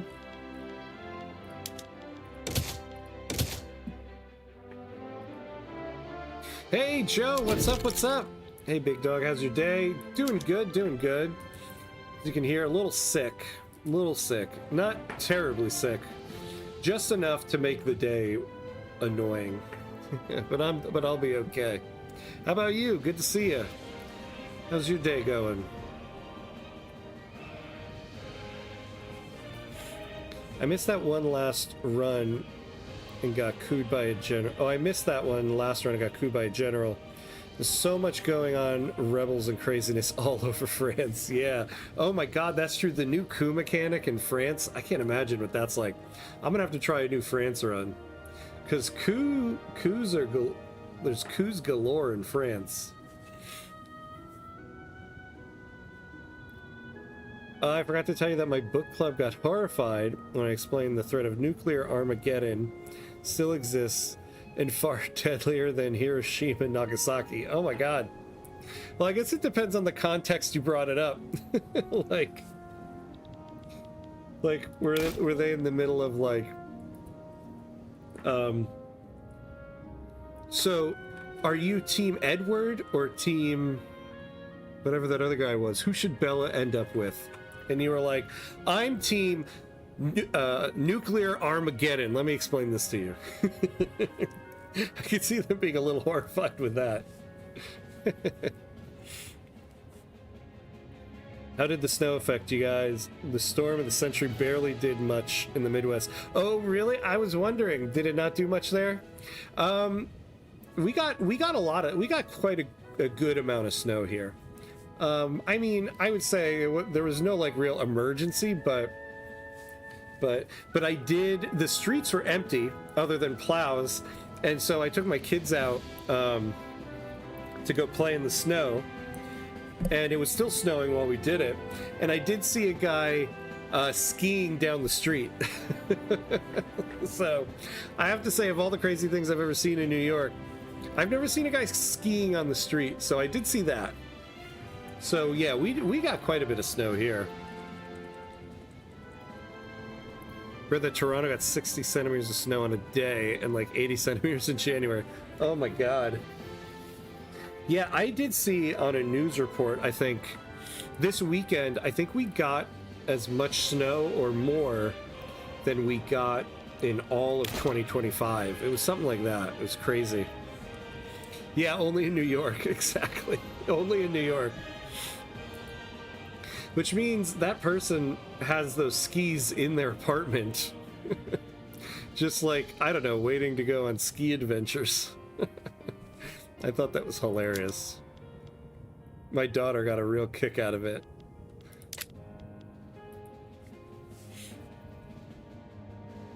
Well, I just explained there are 12,000 active nuclear warheads. 1,500 of them are ICBM missiles that can reach 18,000 kilometers, basically anywhere in the Earth. 4 warheads each, 20 times stronger than Little Boy. Yeah, I mean, that's the world we live in. It's been that way for quite a while now. This idea of us destroying ourselves always on the horizon. All right. Let's see, we're at 8.4. We need 0.5. 0.5. Oh, and where are we with paper? Yeah, we really just need to build some.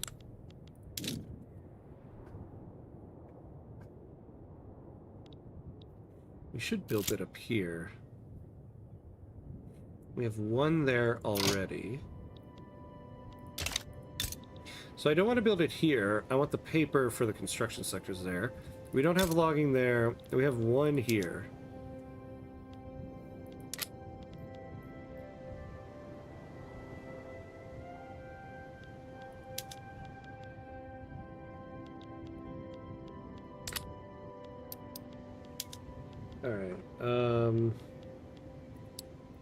Alright, what we'll do is, before we build those barracks, we'll build the paper, then we'll build the barracks. And what are we getting here?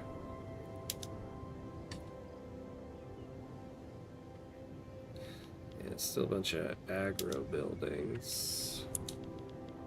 The more pragmatically inclined members of the landowners, currently opposed to the passing of census suffrage, have offered to change their stance were there to be offered certain political concessions. Such concessions would not be popular with the petite bourgeoisie, however. Yeah, sorry, petite bourgeoisie, but we're going to get that plus 10% success chance.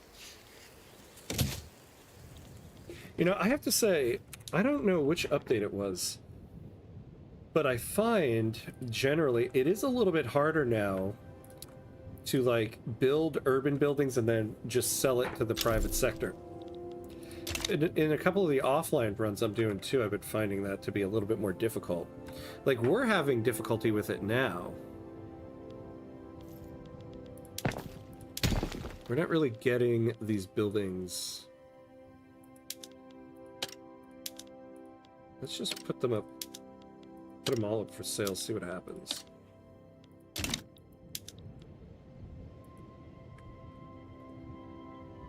Oppenheimer opened Pandora's box with that one, yeah. It would be a threat to the Earth until someone finally presses the trigger. Yeah. Yeah. It'll be a threat until someone presses the trigger, because you know humanity's never going to fully disarm, unfortunately.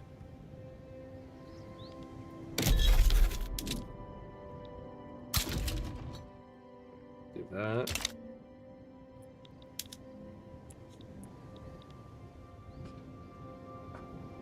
I mean, 3,000 out of 15,000. It's not much, but a good step in the right direction. Yeah, let's not forget that the world already got 20 to 25 times when nuclear option, like the Checkpoint Charlie standoff or the Cuban crisis. Yeah, this is true. Which countries do you play offline? So, lately I've been on a kick of trying to get the complete the game objectives, because I ignored them for so long. So, the last run I did was with Persia to get the Great Game objective, so I got that one. I did a run before that with Mexico, trying to get the Egalitarian Society achievement, and also trying to get the, I forget what it's called, the Manifest Mexico achievement. I got Manifest Mexico, and the Egalitarian objective, I literally got everything except the level of literacy I needed at the very end. I did not, once again, lo and behold, I did not address literacy quick enough. And I was close, but I literally did everything except that one last little thing, and then I reached 1936. So right now, I'm doing a run as Russia to get the Egalitarian achievement, because I've never done a full run as Russia. So I want to check them out, see what's going on. But yeah, I tend to just focus on, like, as I do online, offline I tend to focus runs around achievements. But those are the last couple countries I've done. Reagan maybe doom America's economy, but he didn't doom America's existence and managed to disarm many US and USSR nuclear warheads. Yeah. Yeah. I won't get into my Reagan rants. Not a fan. Not a big fan. Oh. We are, though, at the 2-hour mark. So we do need to take a 90-second break here. Pay homage to our gods of ads. So 90 seconds, and we will be right back.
All right, and we're back. And we are back. Those all seem like fun series. Too bad they're offline. It's your choice. Yeah, I think maybe if I don't get the egalitarian achievement with Russia, I might do an online one as Mexico and go for it with that. I would like to do an online series with Mexico at some point. They want trade privileges. We're definitely going to negotiate this. Like, what the hell, guys? Let's see, can we sell you anything?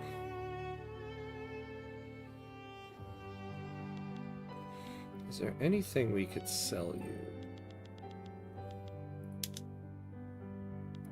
We can sell you opium. And then we got to take something from them in order to balance it out, since we have trade privileges on the table. Wine. Sure, give us some wine. All right. We're at -54 though. I don't think there's going to be anything that we can sell in enough quantity. Well then, no deal, my guys. What the hell? Hey, Java, what's up? What's up? How are you? Good to see you. Good to see you. How's your weekend, my friend? Everything into doing a longer Let's Play series in Victoria 3 as a VOD. Yeah, I mean, so my plan right now is kind of along those lines. I'm in the process of recording a starting steps for the United States. Whoa, hold on. Oh man, our whole country's on fire. We got, oh, speaking of the devil, we got a tsunami everywhere. Yeah, we got the Krakatoa, I think. An eruption of unprecedented records has utterly destroyed the lives of many Dutch East Indies in the state of West Java. The explosion of the Krakatoa could be heard from hundreds of miles away, and anything that had the ill fate of surrounding the island was immediately devastated. Man. Yeah, I don't care about improving relations with them. Waves taller than chimneys have ravaged the state of Chungki, a terrible consequence of the volcanic eruption. Wow. Yeah, it's so funny how normally it's like, oh, whatever with this, it doesn't affect me, but... Ooh. Alright, we're gonna need to do the emergency stuff. So let's get rid of...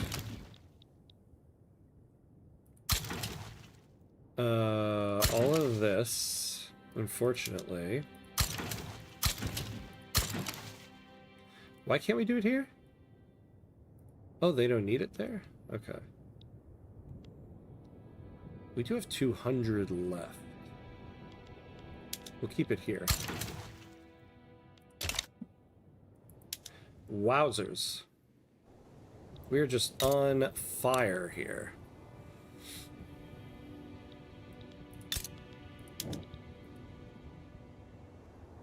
Wow. Okay. Anyway, yeah, what I was saying, so I'm doing a starting steps as the United States, but I kind of want to end the starting steps at the point right before you can start deficit spending, and then do an additional video, like a tutorial on deficit spending, but that one will be a continuation of that series. So usually the starting step series end after about 30 years. So I guess I'm hoping to do like a double series with the US run to go into deficit spending, which would take it maybe like another 20-30 years into the game.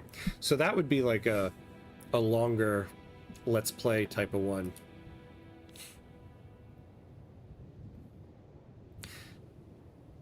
Hey Ham, you may dislike Reagan, but give credit where credit's due.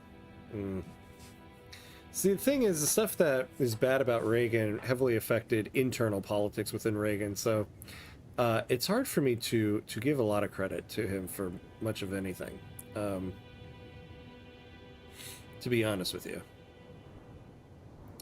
Oh, good job. It was good. Nice, nice. I had some SOF English flu that wrecked me. Oh no, apparently it was a long recovery time. I still feel it. Wow. How about you? Did you survive the storm? Yeah, I'm actually kind of feeling a little sick today, but more of just like a cold. But yeah, we survived the storm. It was a lot of snow, actually. I was just saying before, I for the first time ever, I saw somebody skiing down the streets of New York. Colorful image. Yeah, I know. The Krakatoa one is really cool. I also love this icon here in terms of it. Love the graphics in general in Vicky 3 as well as music. It really is great, right? I love the aesthetic of this game so much. Like, they really nail it in so many aspects of the game. Krakatoa is still active till today. There are 3 sub-Krakatoa volcanic mountains in an island not far from Java and Sumatra. Oh, wow. Oh my god, look at this construction inefficiency I'm going to have in places. No flooding inland. Oh, yeah, that's what... Yeah, you're right. Oh, yeah, good point. That's what it is. Huh. Yeah. Gee Willikers, Batman, you're kicking the rear end. Yeah, basically. Hey, Urkag, what's up? Tried a Persia run 2 to 3 times for the goals. Was never able to deal with Britain. That's interesting. See, for me, I find this is the case with Persia. Like, you either have Britain down your neck or Russia down your neck. In my run, I had Russia down my neck the whole time, but I was able to become a great power relatively early. I really heavily invested in military. And so anytime I had to do something, I was able to just kind of put defensive forces up on the border and hold them back. And once I realized Russia was going to be my main adversary, I really leaned into the British. So the British kind of helped me in mine. Yeah, skiing in New York City, great stuff, right? Hey, Provide, hello. Hi, Hamcut's big fan of your tutorial videos here. Actually helped me understand this game. Awesome. Thank you for coming in to say so. I appreciate it. I'm glad they're helpful. Thanks for the support, too. Welcome to the live stream. How are you doing? What's your current Vicky 3 run with? Which country? A lowborn man... Oh man, this is pretty late to get this event. A lowborn man has risen as the popular leader of the intelligentsia, with some not so pleased by such social mobility. Alright. So do we want to replace our current... Oh! Excellent. The current head of our intelligentsia is an authoritarian. Goodbye, buddy. He earned his job because the other guy sucks. So he's a moderate. Alright. Quang Chan, we'll take you. So plus 5% political strength. Alright, we'll take that.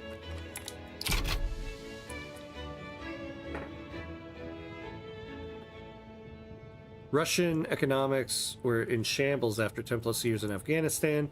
I think the START treaty and the Reykjavik meeting are more thanks to Gorbachev and Yeltsin. Yeah. Since then, Putin has ruined everything, pretty much like Thatcher did in the UK. Yeah, Reagan and Thatcher were of the same era. Yeah, I know, those two were just buddy-buddy. In all the bad ways. The subjugation of Champasak by French Republic has raised fears among the petite bourgeoisie that our own nation will fall victim to a similar fate. Their concerns have led them to align with the anti-French society. Yeah, we'll do that. Have them join. Implementing a proper voting system for the upcoming census suffrage elections has put a strain on the Vietnamese government's administrative capabilities. We could lose 10% bureaucracy. That's not great. Yeah, we'll take the enactment time.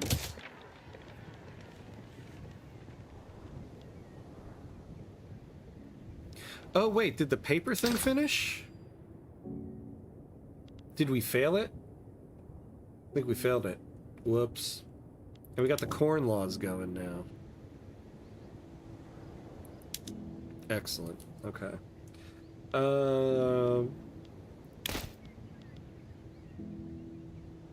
Yeah, okay. I think we're okay for now. Oh, wait, actually, we do... Well, we can unpause, but...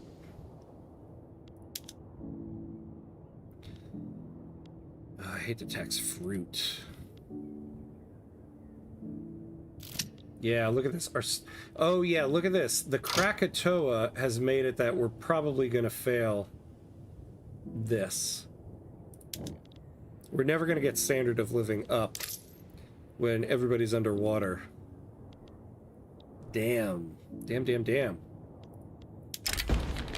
The corn laws, our taxes on grain imports have afforded the landowning classes a great deal of economic leverage, which they use to maintain their influence on Vietnamese policy.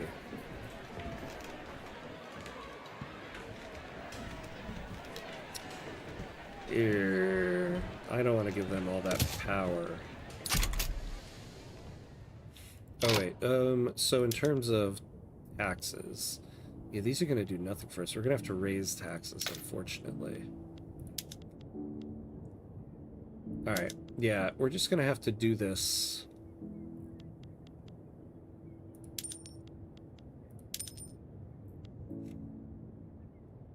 Unfortunately, until we can fix all this stuff.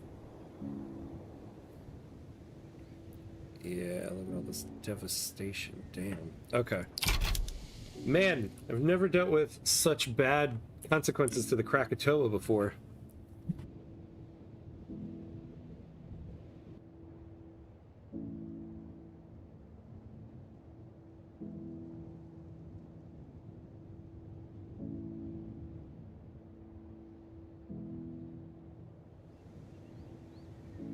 All right, there we go.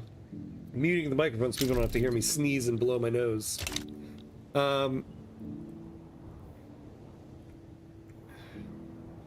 Terrera has an update, so I gotta play that. Oh, cool, cool. Nice, nice. Mountain Island is in the Sundra Strait. It's a choking point between Java and Sumatra. Also, there are hundreds of active volcanic mountains in Indonesia. Oh, wow, wow. I sucked up to Great Britain so much in my Persia run. It did work out in the end. Oh, yeah, good. Yeah, see, that's the thing, is that really Great Britain and Russia are messing with you through an entire Persia run, but who they really want to fight is each other. So if you can suck up to one to help you with the other. The only problem is becoming a subject of either one. The biggest explosion is not the Krakatoa, but Toba Mountain. The eruption is so big it resulted in the biggest lake. Oh, with an island in the center of it. Oh my god. That's interesting. Oh, I actually played Dai Nam as my first game. Nice! Had to restart like 5 times because of the death spiral. Yeah. Yeah. I feel like Dai Nam is actually a pretty good starter country. Because you have so many people, and you still have a pretty small economy, so you can kind of learn stuff off of it, but... like, yeah, as you can see, it is easy to death spiral. We got the market liberal, who used to be formerly a landowner, now a petite bourgeoisie. A new figure has risen in the ranks of the petite bourgeoisie, organizing an innovative pressure campaign in support of abolishing the corn laws.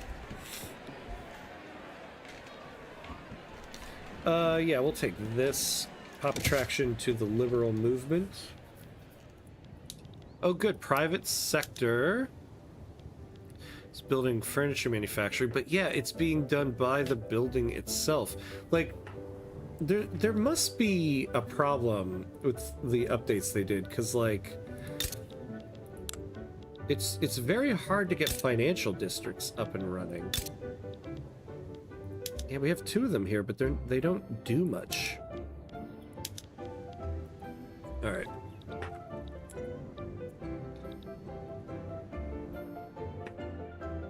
I think that is a standard first playthrough in Vicky 3 for everyone. Yeah, Dai Nam. Yeah, it is a good one. Volcanic Mountain is a blessing, though, because they make the ground very fertile. Yeah, we don't need black soil like America and Russia. Yeah, this is true. Why did you decide to take the leap and give up privacy to be a YouTuber? Oh, you know, it wasn't like a, I guess the decision was a gradual one. Like, oh wait, hold on, let me read this. The census suffrage reform threatens the power held by many leading figures in Dai Nam, some of whom are using the political connections they have to obstruct its passing.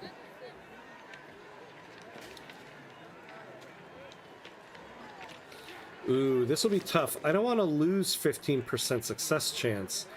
We can take the setback. We're in the third phase. It'll give us 2 setbacks, though.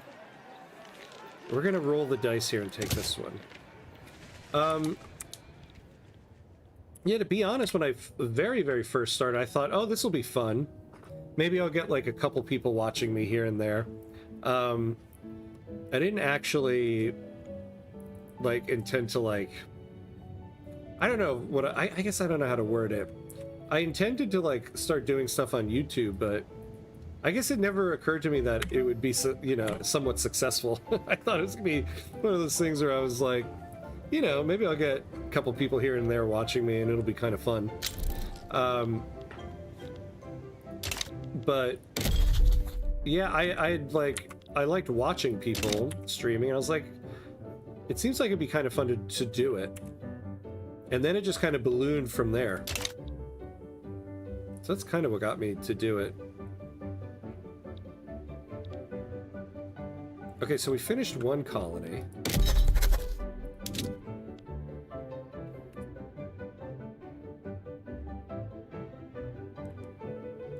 Oh, our subject has...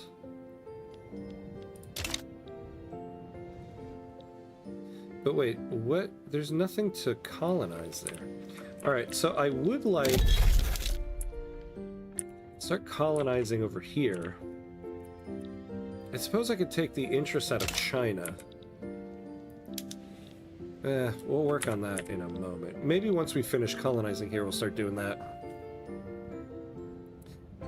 You learn stuff until the France and Britain come knocking, asking politely to open your market, and ask to be their subject. Yeah, see, that's the problem, is that you buddy up too much to one of them. But I guess what helped me in my Persia runs, I became a great power fairly early, so they weren't asking me to... I couldn't be their subject.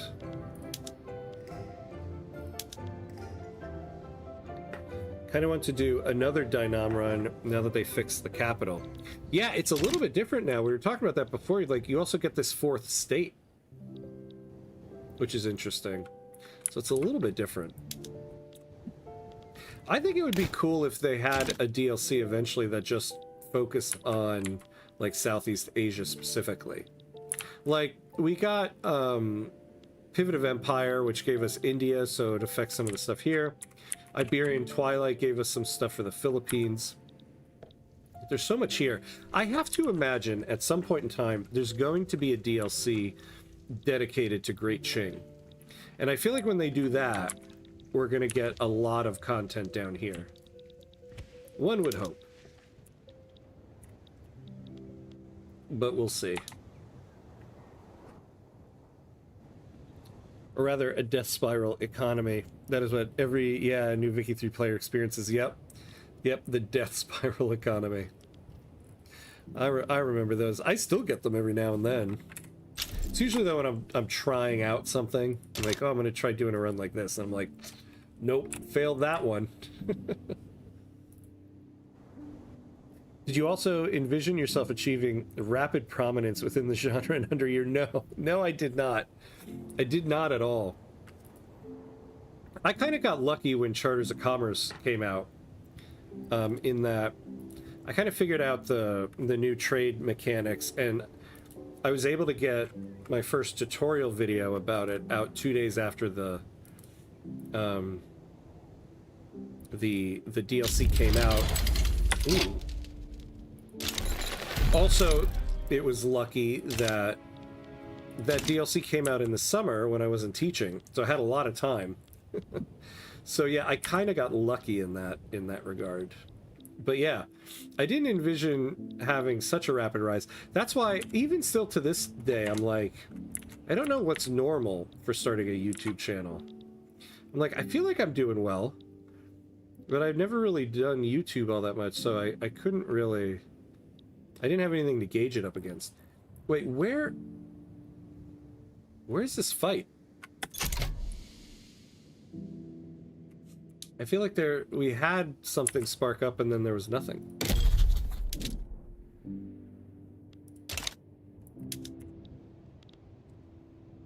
We appreciate you for it. Oh, thank you, my friend. Thank you.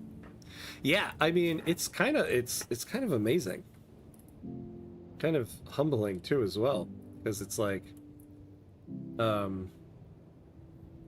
you know, when people say that my videos help them learn the game, it's such a cool thing to hear, because, you know, I remember when I was trying to learn the game, watching other people's videos, and it's such a satisfying feeling when the game finally clicks for you. When you're like, oh my god, I finally get what's happening in this game. So it's kind of cool to know that it, like, helping somebody get to that point in the game, because it's such a personal, satisfying thing to happen. That's what kind of is motivation to keep doing it. A significant group of slaves has risen up and made for the borders of Degar, where slavery is illegal. Yeah, we gotta tackle slavery at some point. I don't want to lose more bureaucracy. Ooh, but this tax income... Well, if we take that, we're still going to be on noble privileges, though we're close to getting rid of it. We'll lose 10% bureaucracy. That won't put us completely under, so... Alright, fine, we'll take it.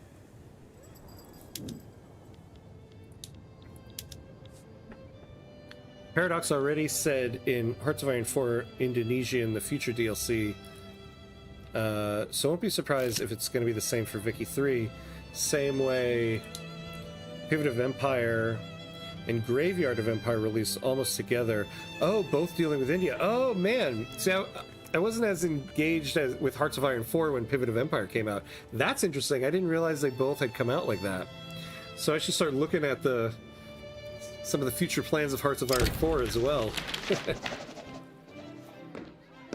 Lawmakers working towards the enactment of census suffrage have found themselves mired in a particularly complex set, bureaucratic proceedings grinding the work towards reform to a near halt.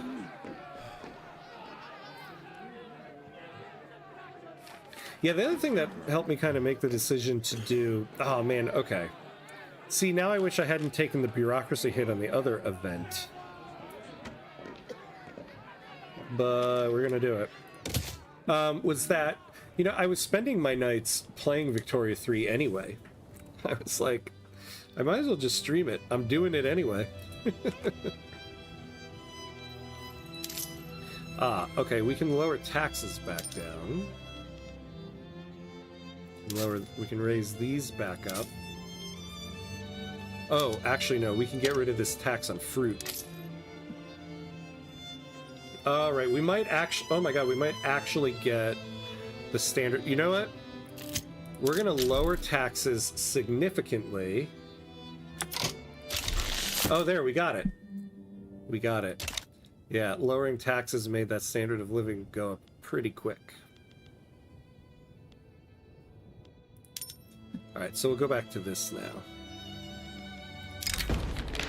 Our prohibitive import tax on cereal grains has made it difficult for the poor to afford bread, with people in Baki approaching the starvation line.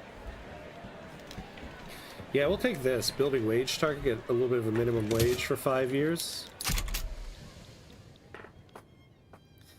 You might rarely to read geopolitics news, but China just purged 6 out of 8 people in charge there, and one of them is a prominent PLA general. The purge makes everyone nervous because China might be invading Taiwan. Oh my god. Yeah, that... Let's just add that onto the world right now. That would just be the thing to happen, wouldn't it? Might, yeah. Oh, you teach? That makes sense. Oh, how your videos are so pedagogical. Thank you. Yeah. I'm a college professor. I teach theater. So, yeah, I kind of utilize some of my skill set as a teacher, but I think also just generally having a background in theater kind of helps in terms of, you know, vocal stuff in when recording videos and things like that. I think. I'm not an actor, though. I'm a writer.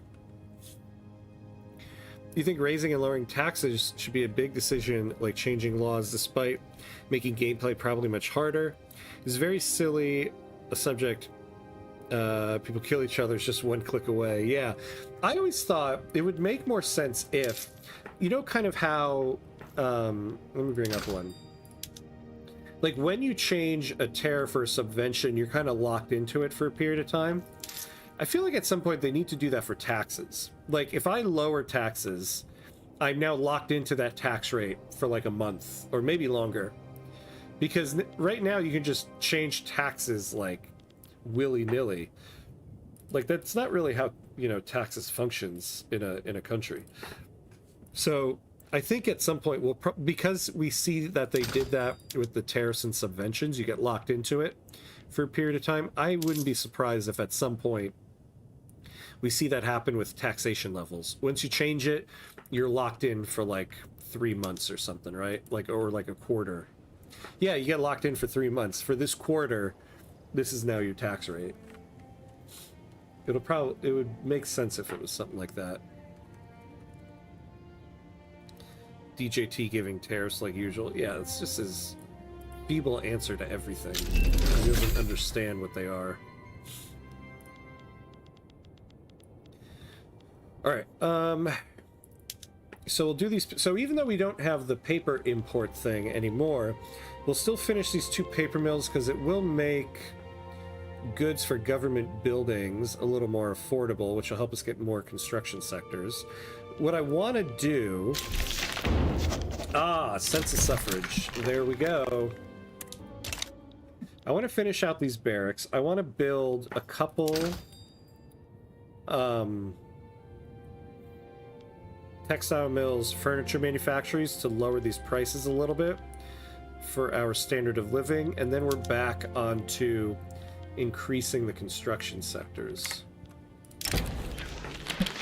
Election season has begun in Dai Nam, and with it, the strategizing of the government's fixers. If we wish, we may wield the power of the state to ensure favorable result.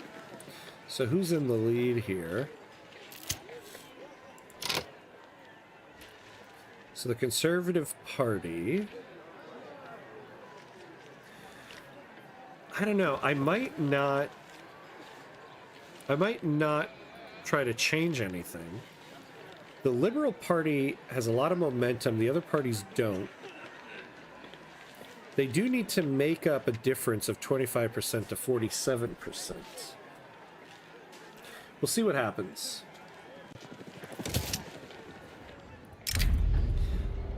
Mayan Lam Noang Kao has made overtures to the rural folk for electoral support to the Conservative Party. Vin Thai Gwen has at least acknowledged the talks. Oh, now here's some nonsense. See, now, yeah, we're giving a little bit more momentum there. The mood swinger government announcing new tax policy every few days. Yeah, every business in shambles. Yeah. I mean, I say that, but here, you know, Donald Trump is announcing a new tariff every damn day. So I guess there is some precedent for taxes and stuff like that changing a lot. Oh no, we do still have the Krakatoa going here. So the devastation has gone down quite a bit. Oh, so after next month, we might not have any more devastation.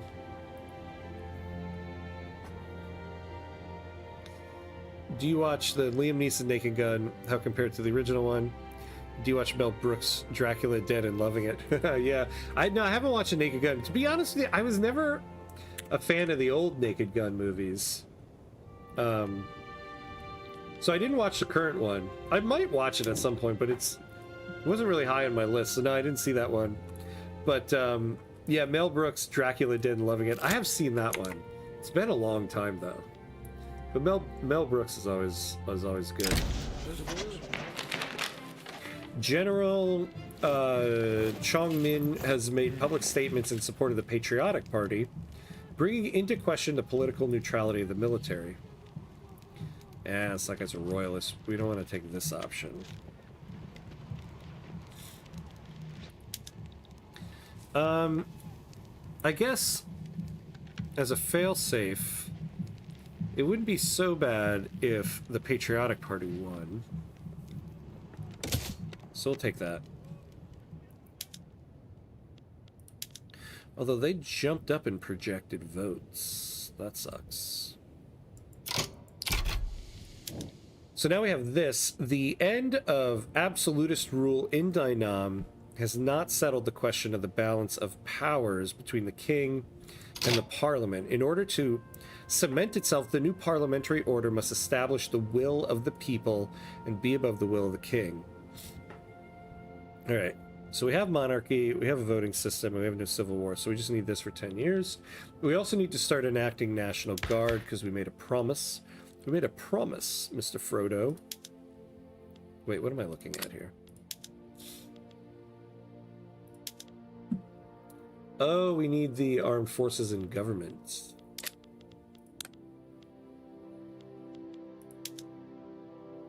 Okay, yeah, we can just throw them in now. And get it started.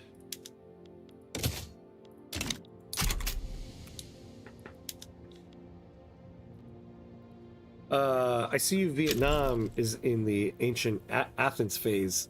Slavery mixed with limited democracy. Yeah, that's true, right? Yeah. It's also kind of like the early America phase. A bunch of slave owners yearning to be free. Funny enough, Mel's depiction of Dracula and Van Helsing more accurate than Bram Stoker's vampire movie with Keanu. Oh my god, I never watched that Keanu Reeves one. I love Keanu Reeves. It should be stated. I don't laugh because I don't like Keanu Reeves, but Keanu Reeves and what was it? Robert De Niro as Dracula. It sounds interesting, I'll say. My Persia is well into the liberal conspiracy movement. Arts academies and universities popping up everywhere. Fundamentalists are not happy, but Qajar liberal patronage is growing. Nice. Sounds like a fun timeline to be alive in. I have the feeling it's not a good idea to spread momentum between the two parties, surpass the landowner one, because you spread support, pretty much making it a vote for the landowners. Yeah, see, I don't know how... So yeah, like in general, in elections, like you don't want to split the vote between two parties, right? But I guess this is the thing I don't necessarily know how the game models. So like when they gain momentum, essentially they're taking votes away from somebody. Who are they taking votes away from? Because generally when you have three parties, at least here in the United States where you have a two-party system, a third party is taking votes away from one of the other parties. So who are they taking votes away from? They gain momentum. Are they siphoning votes from the Conservative Party, the Liberal Party, or are they just kind of slowly getting votes from both? I guess that would make the difference. I guess I would assume, if I had to take a guess, they're siphoning votes from both. So then, yeah, you're right. Like, if you're taking votes from both, then we're not going to get the Liberal Party up there. So yeah, I guess it probably wasn't a good idea. But I would be interested to see how... Maybe that is a future video I'll try to make and do some research on it. Like, where are the votes coming from? When a party gains momentum, is everyone else losing it equally, or is there more of a shift in a party that's more politically aligned with them? I don't know. The ongoing effort to implement National Guard has captured the imagination of the Conservative Party, which has added full-throated support for the new law as part of its central platform. Yeah, we'll take that.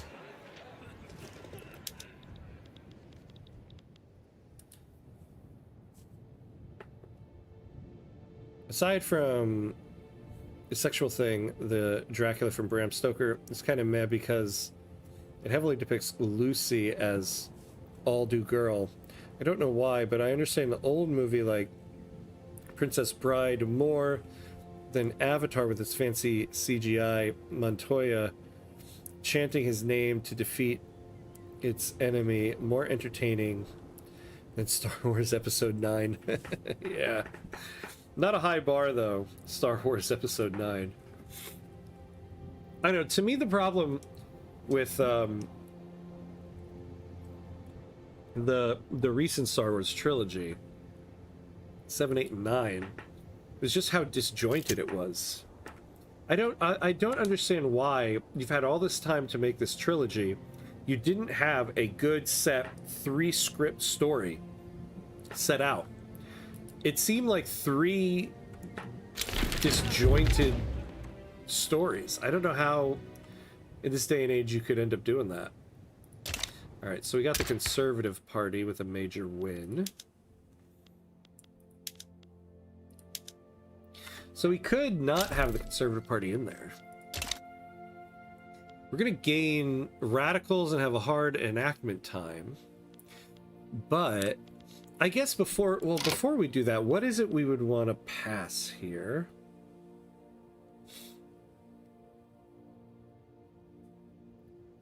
See, we need to fix the number of radicals we have. So I think we'll do this for a period of time and have ourselves a righteous government.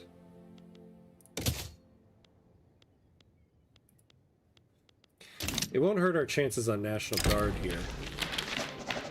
An affair between Chongmin Buyan and Kai Chong's spouse has reached our ears, threatening to affect his public image if we don't destitute the general. So what's this guy's deal? Oh, the opium addict.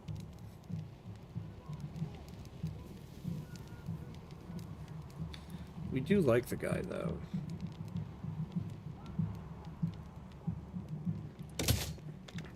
And he got syphilis. Yeah.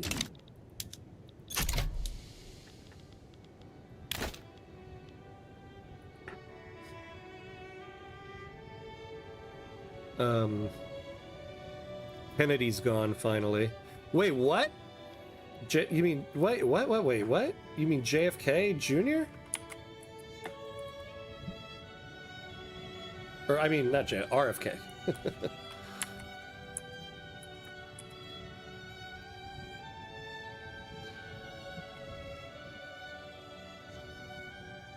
Did he step down or something? No? Oh, no, maybe you didn't mean that. I got excited for a second. Wait, what do you mean Kennedy's gone? Oh, Kathleen Kennedy. Oh my god. Kathleen Kennedy in Star Wars, yeah. I did see that article recently. Yeah, Kathleen Kennedy isn't the head of Star Wars anymore. I thought maybe news had just broken that RFK Jr. stepped down as the head of Health and Human Services. Oh, that's hilarious. Yeah, I did see that about Kathleen Kennedy. Oh my god, that's hilarious. Yep. Yeah, so maybe there'll be a little bit different of Star Wars stuff going on now. Oh, I love it. I love that. Somehow Palpatine returned. How that was so dumb, wasn't it? Like in the end, it was what an underwhelming reveal. Like, oh, in the end, she's, well, I guess I don't know, in case anybody doesn't want it spoiled for them, but yeah, underwhelming. Look at that 18% vote turnout, giving easy win to the Landowners. Game is too real. I know, right? It's too soon. Have you checked out the new Star Trek show? No, I've been seeing a bunch of commercials for it. I definitely want to watch that. It's funny, I never really watched much Star Trek growing up, but my wife is a huge Star Trek fan, and so because of her, I started watching it. And so when she was pregnant with my daughter, so our first kid, we started watching The Next Generation, all like from the very first episode of it. So we got all the way through The Next Generation, and now we're up to Deep Space Nine. So we kind of have this long ongoing thing where I'm just going to catch up on all the series. She's watched all of them, but she'd love to watch it again. So yeah, I got to check out that new one. Yeah, Peter, I was looking at the news for Kennedy as well. Yeah. As far as my understanding goes, at least part of the problem with Star Wars was every writer wanting to do their vision of each movie. Yeah, so every entry feels like a new story, trying to barely fit within. Exactly, that is the problem I have. It was like The Force Awakens came out, and that was cool. That was a good movie. I liked it. It was done very well. Then The Last Jedi comes out. I actually love The Last Jedi as a standalone movie. If I was looking at all three of those movies, I kind of enjoy that movie more. But because then the third movie, J.J. Abrams comes back, the first and the third one kind of have more to do with each other, and the middle one just kind of stands out as a sore thumb. And so as a standalone movie, The Last Jedi is really good, but it doesn't fit within the other two movies. And even the third movie was now J.J. Abrams trying to like write out stuff that was in The Last Jedi. So just the whole thing is disjointed, and all the money they spent to acquire the rights to Star Wars, all the time they had to write these scripts and get them together, like, I just don't know how you mess that up.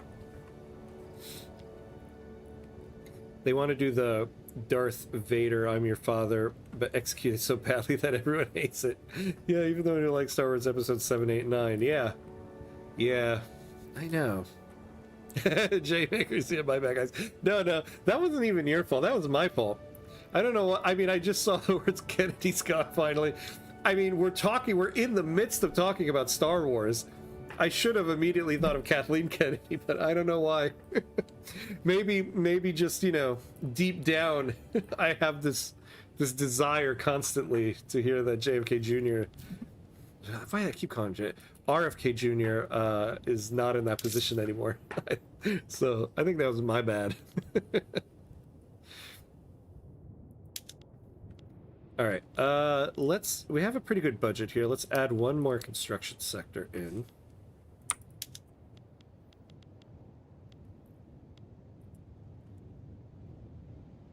I only play Star Wars games now. Yeah. I do need to catch up on some of the series. Everybody tells me Andor is so good, and I didn't really watch that one. So I'm gonna watch Andor at some point. Initially, I was like, it seems fine. I don't know, but everybody swears by it, so I gotta catch up on some of them. Oh yeah, look at that, Peter. I said that before I even read your comment. Andor is the best Star Wars thing ever. Yeah. Well, I know I sometimes get a lot of pushback for this, but my favorite Star Wars movie is Rogue One. That movie is fantastic, and I have to say I kind of enjoy that. I mean, it has the best Darth Vader moment, or Darth Vader fight, I'll say. It has the best Darth Vader fight of any Star Wars movie. I love that movie. That's why I kind of want to watch Andor. The Anti-French Society has requested that we establish an embargo against the French Republic. Successfully acting on the proposal will gain our government significant goodwill from the lobby.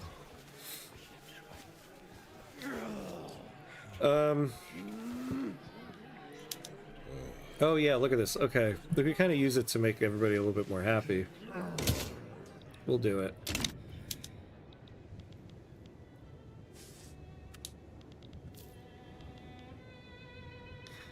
Because at least the plot is cool. Yeah, some of those games are pretty cool, right? I played the first Jedi, what was it called? The redheaded guy.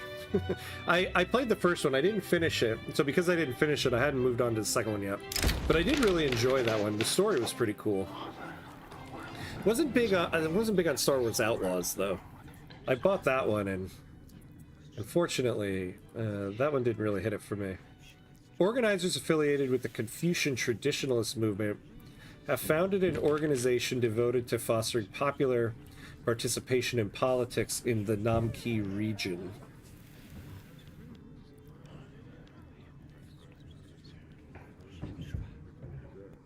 Yeah, we'll take that one.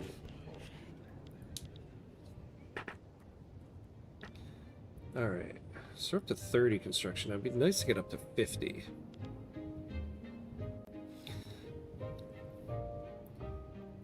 The MCU has its problems, but I like how cohesive, yeah, they make the overall narrative. Star Wars lacked that completely.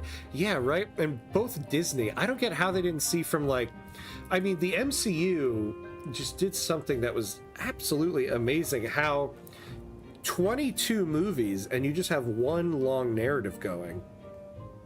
And to sustain that narrative through all of those movies is just amazing. I mean, seriously, like, it's kind of an achievement in storytelling.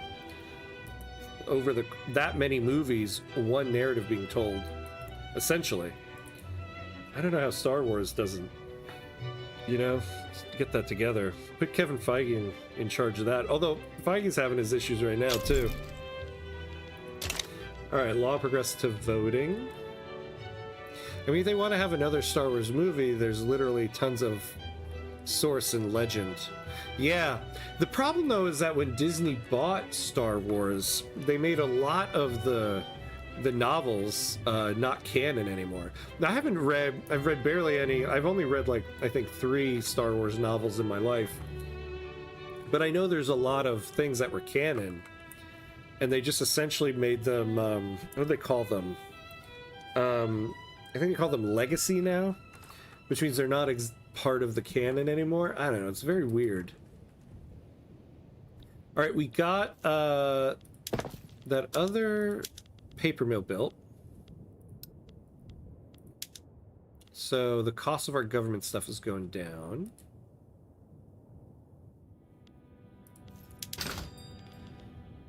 Paper's still a little expensive, but we're going to start getting these barracks. Yes, and see, this is why I didn't want to add the textile mills to the list yet. So we're going to get another one. Oh, finally, financial district building it. So that's good.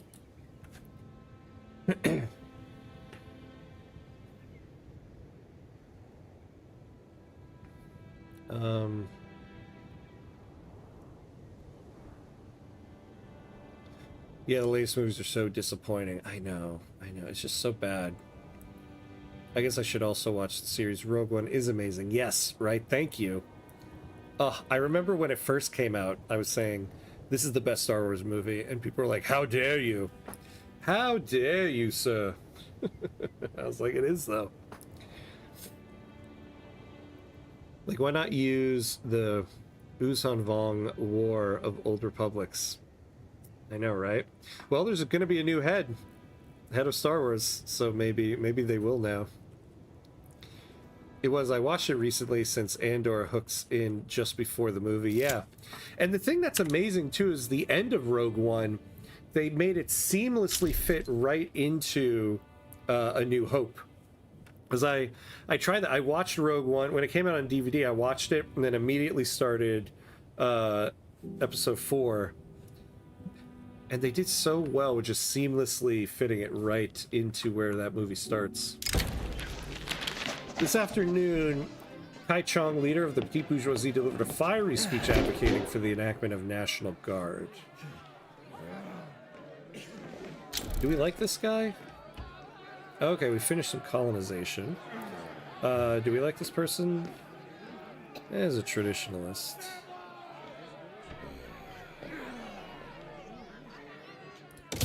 Yeah, let's take that one. We don't quite like the leader yet.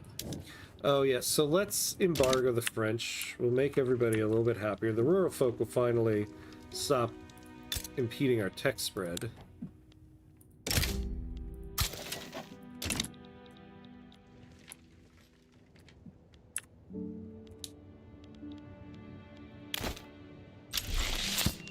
Alright, lobby demand completed. Yes, so we now get +5 appeasement for this lobby. Look at that, it's helping us with the landowners too here. What's this? These guys. No, no. Oh! No, reject that. Also, oh, I never upgraded... Wait, who... I never upgraded our military. No, don't export this stuff. Keep it here. And now we're gonna upgrade these guys. That'll help our power projection. And maybe we'll start, yeah, and then we'll start to get some, the Liberty Desire being lowered.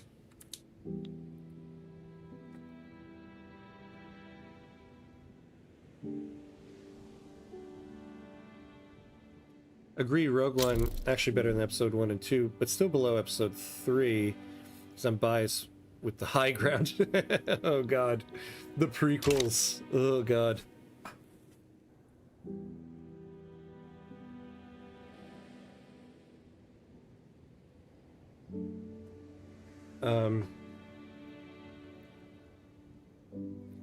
Oh, and I realized the movie music in Rogue One is so intrusive compared to the quiet Andor series. Oh, interesting, interesting. Man, am I going to end up...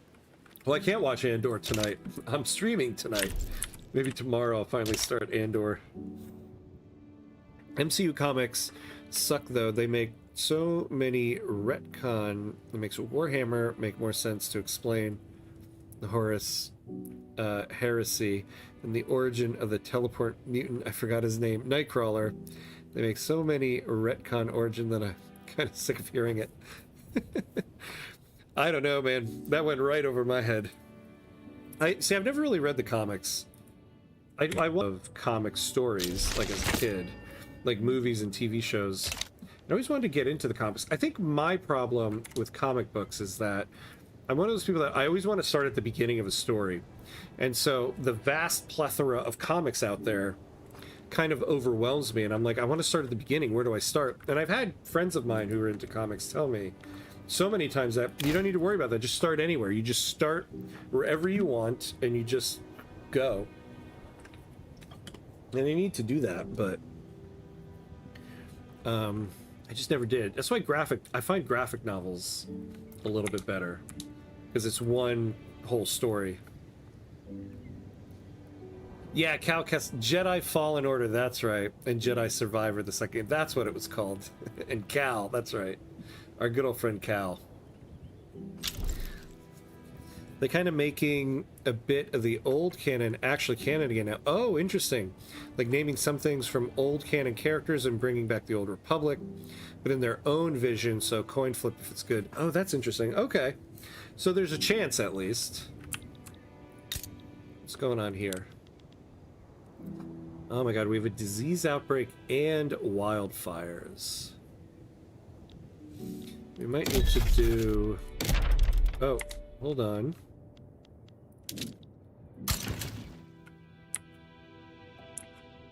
Wait, why don't we have... Oh, yeah, so we have no state. Okay. But we'll do that there. Alright, and now we can declare another interest, so... We're going to do it down here. And when that interest activates, we're going to start colonizing over here. Oh, wait. Oh, that's right, we can't do that. Yeah. I want to annex this subject when we can. It's going to be some time. A significant group of slaves has risen up and made for the borders of Great Qing, where slavery is illegal. Yeah, we'll do that. Alright, what do we want to pass now? Hey, look at us! Bumped up to 14th in the world.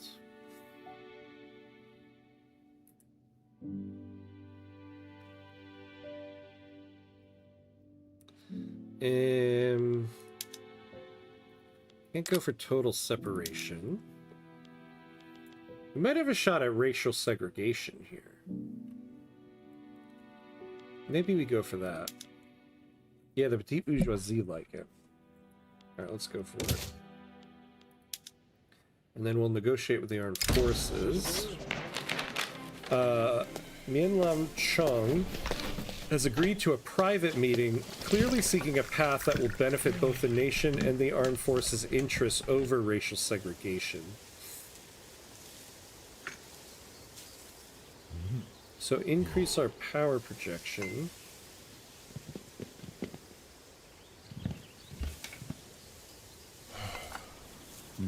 Yeah, we'll do this. We can build another artillery foundry. Maybe we can start exporting that stuff.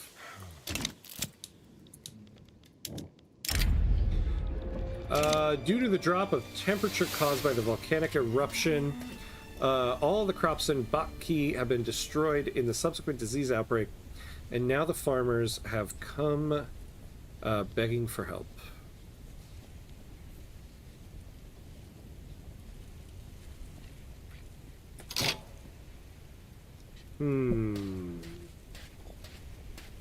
Yeah, so we can add some expenses for 5 years.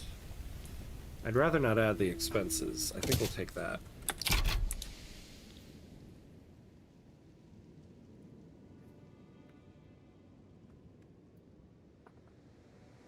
Rogue One, only thing is that it doesn't really have Jedi, which turns people off. Yeah, that's true, right? It's like one of the only ones that doesn't have any Jedi. Which was kind of unique about it. But yeah, it kind of turns people off. It kind of has Jedi, though. It has that blind guy. But yeah, I don't think he's a Jedi. He just has the Force. Let's not forget DC with Batman, how he defeats a galactic-level threat with some technique from random monk in Tibet. Yeah, I know, right? Batman, his superpower, I'm rich.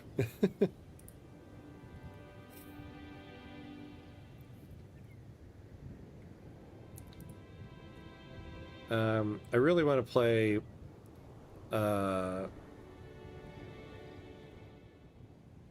yeah, the Old Republic one, the new one. Yeah, that looks like it's gonna be great.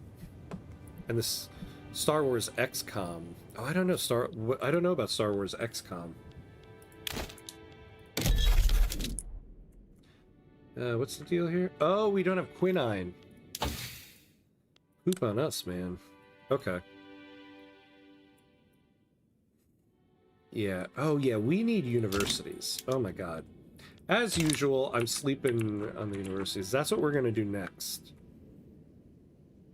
Lots of cool Star Wars games coming out. Yeah, and I hope they're really good. I still feel kind of burned by Star Wars Outlaws.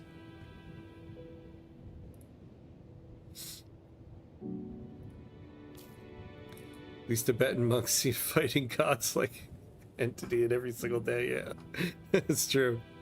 Man, Star Wars was really something special, huh? We all are nerding out about it collectively. Yeah, I mean, that's the thing, is that it's such an amazing world and story that it's just gonna span generations to come. Like, even my son is really into it. My daughter has a friend, she's really into Star Wars. I tell her friend all the time, get my daughter into Star Wars, please.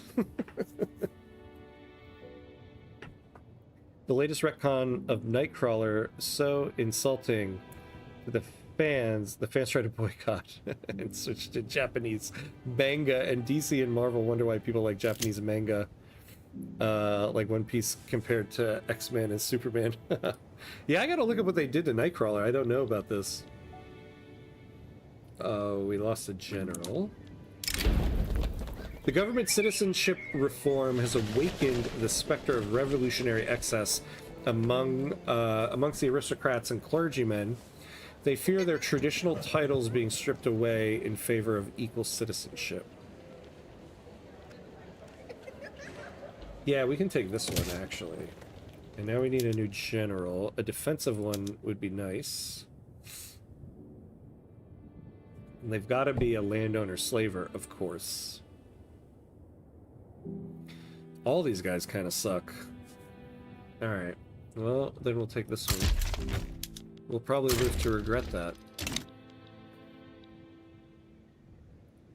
But it is what it is. Oh, Fate, yes, Fate of the Old Republic. That's right. I couldn't remember what the beginning of it was called. Batman, on his way to use his wealth and intelligence to argue in court that his villains that have killed billions of people should just stay in prison until they inevitably escape again. Yeah. Star Wars Zero Company is the XCOM game. Oh, I'm gonna look that one up. Very cool. I was 9 years old when the first movie went on screens. Oh, wow. Wow, wow. Nice. See, yeah, it's a story that's just gonna span generations forever. I feel like it's always gonna be there. Like, I like Batman, but the more I grew up, the more I realize he's the main villain. Yeah, exactly. All the money he spends, he could have just, like, you know, built stuff for the poor.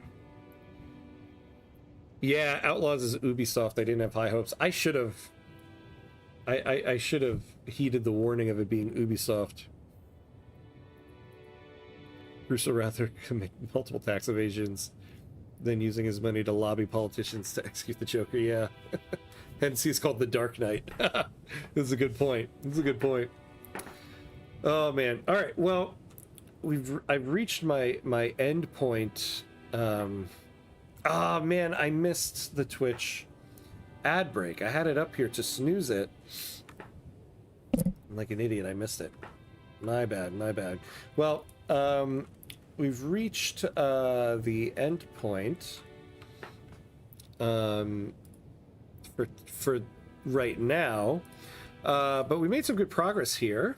We've expanded construction a little bit, though I guess, yeah, we're getting negative 15% throughput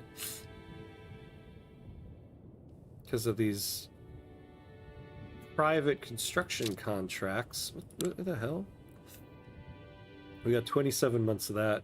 You know, I think I kind of selected something and missed that.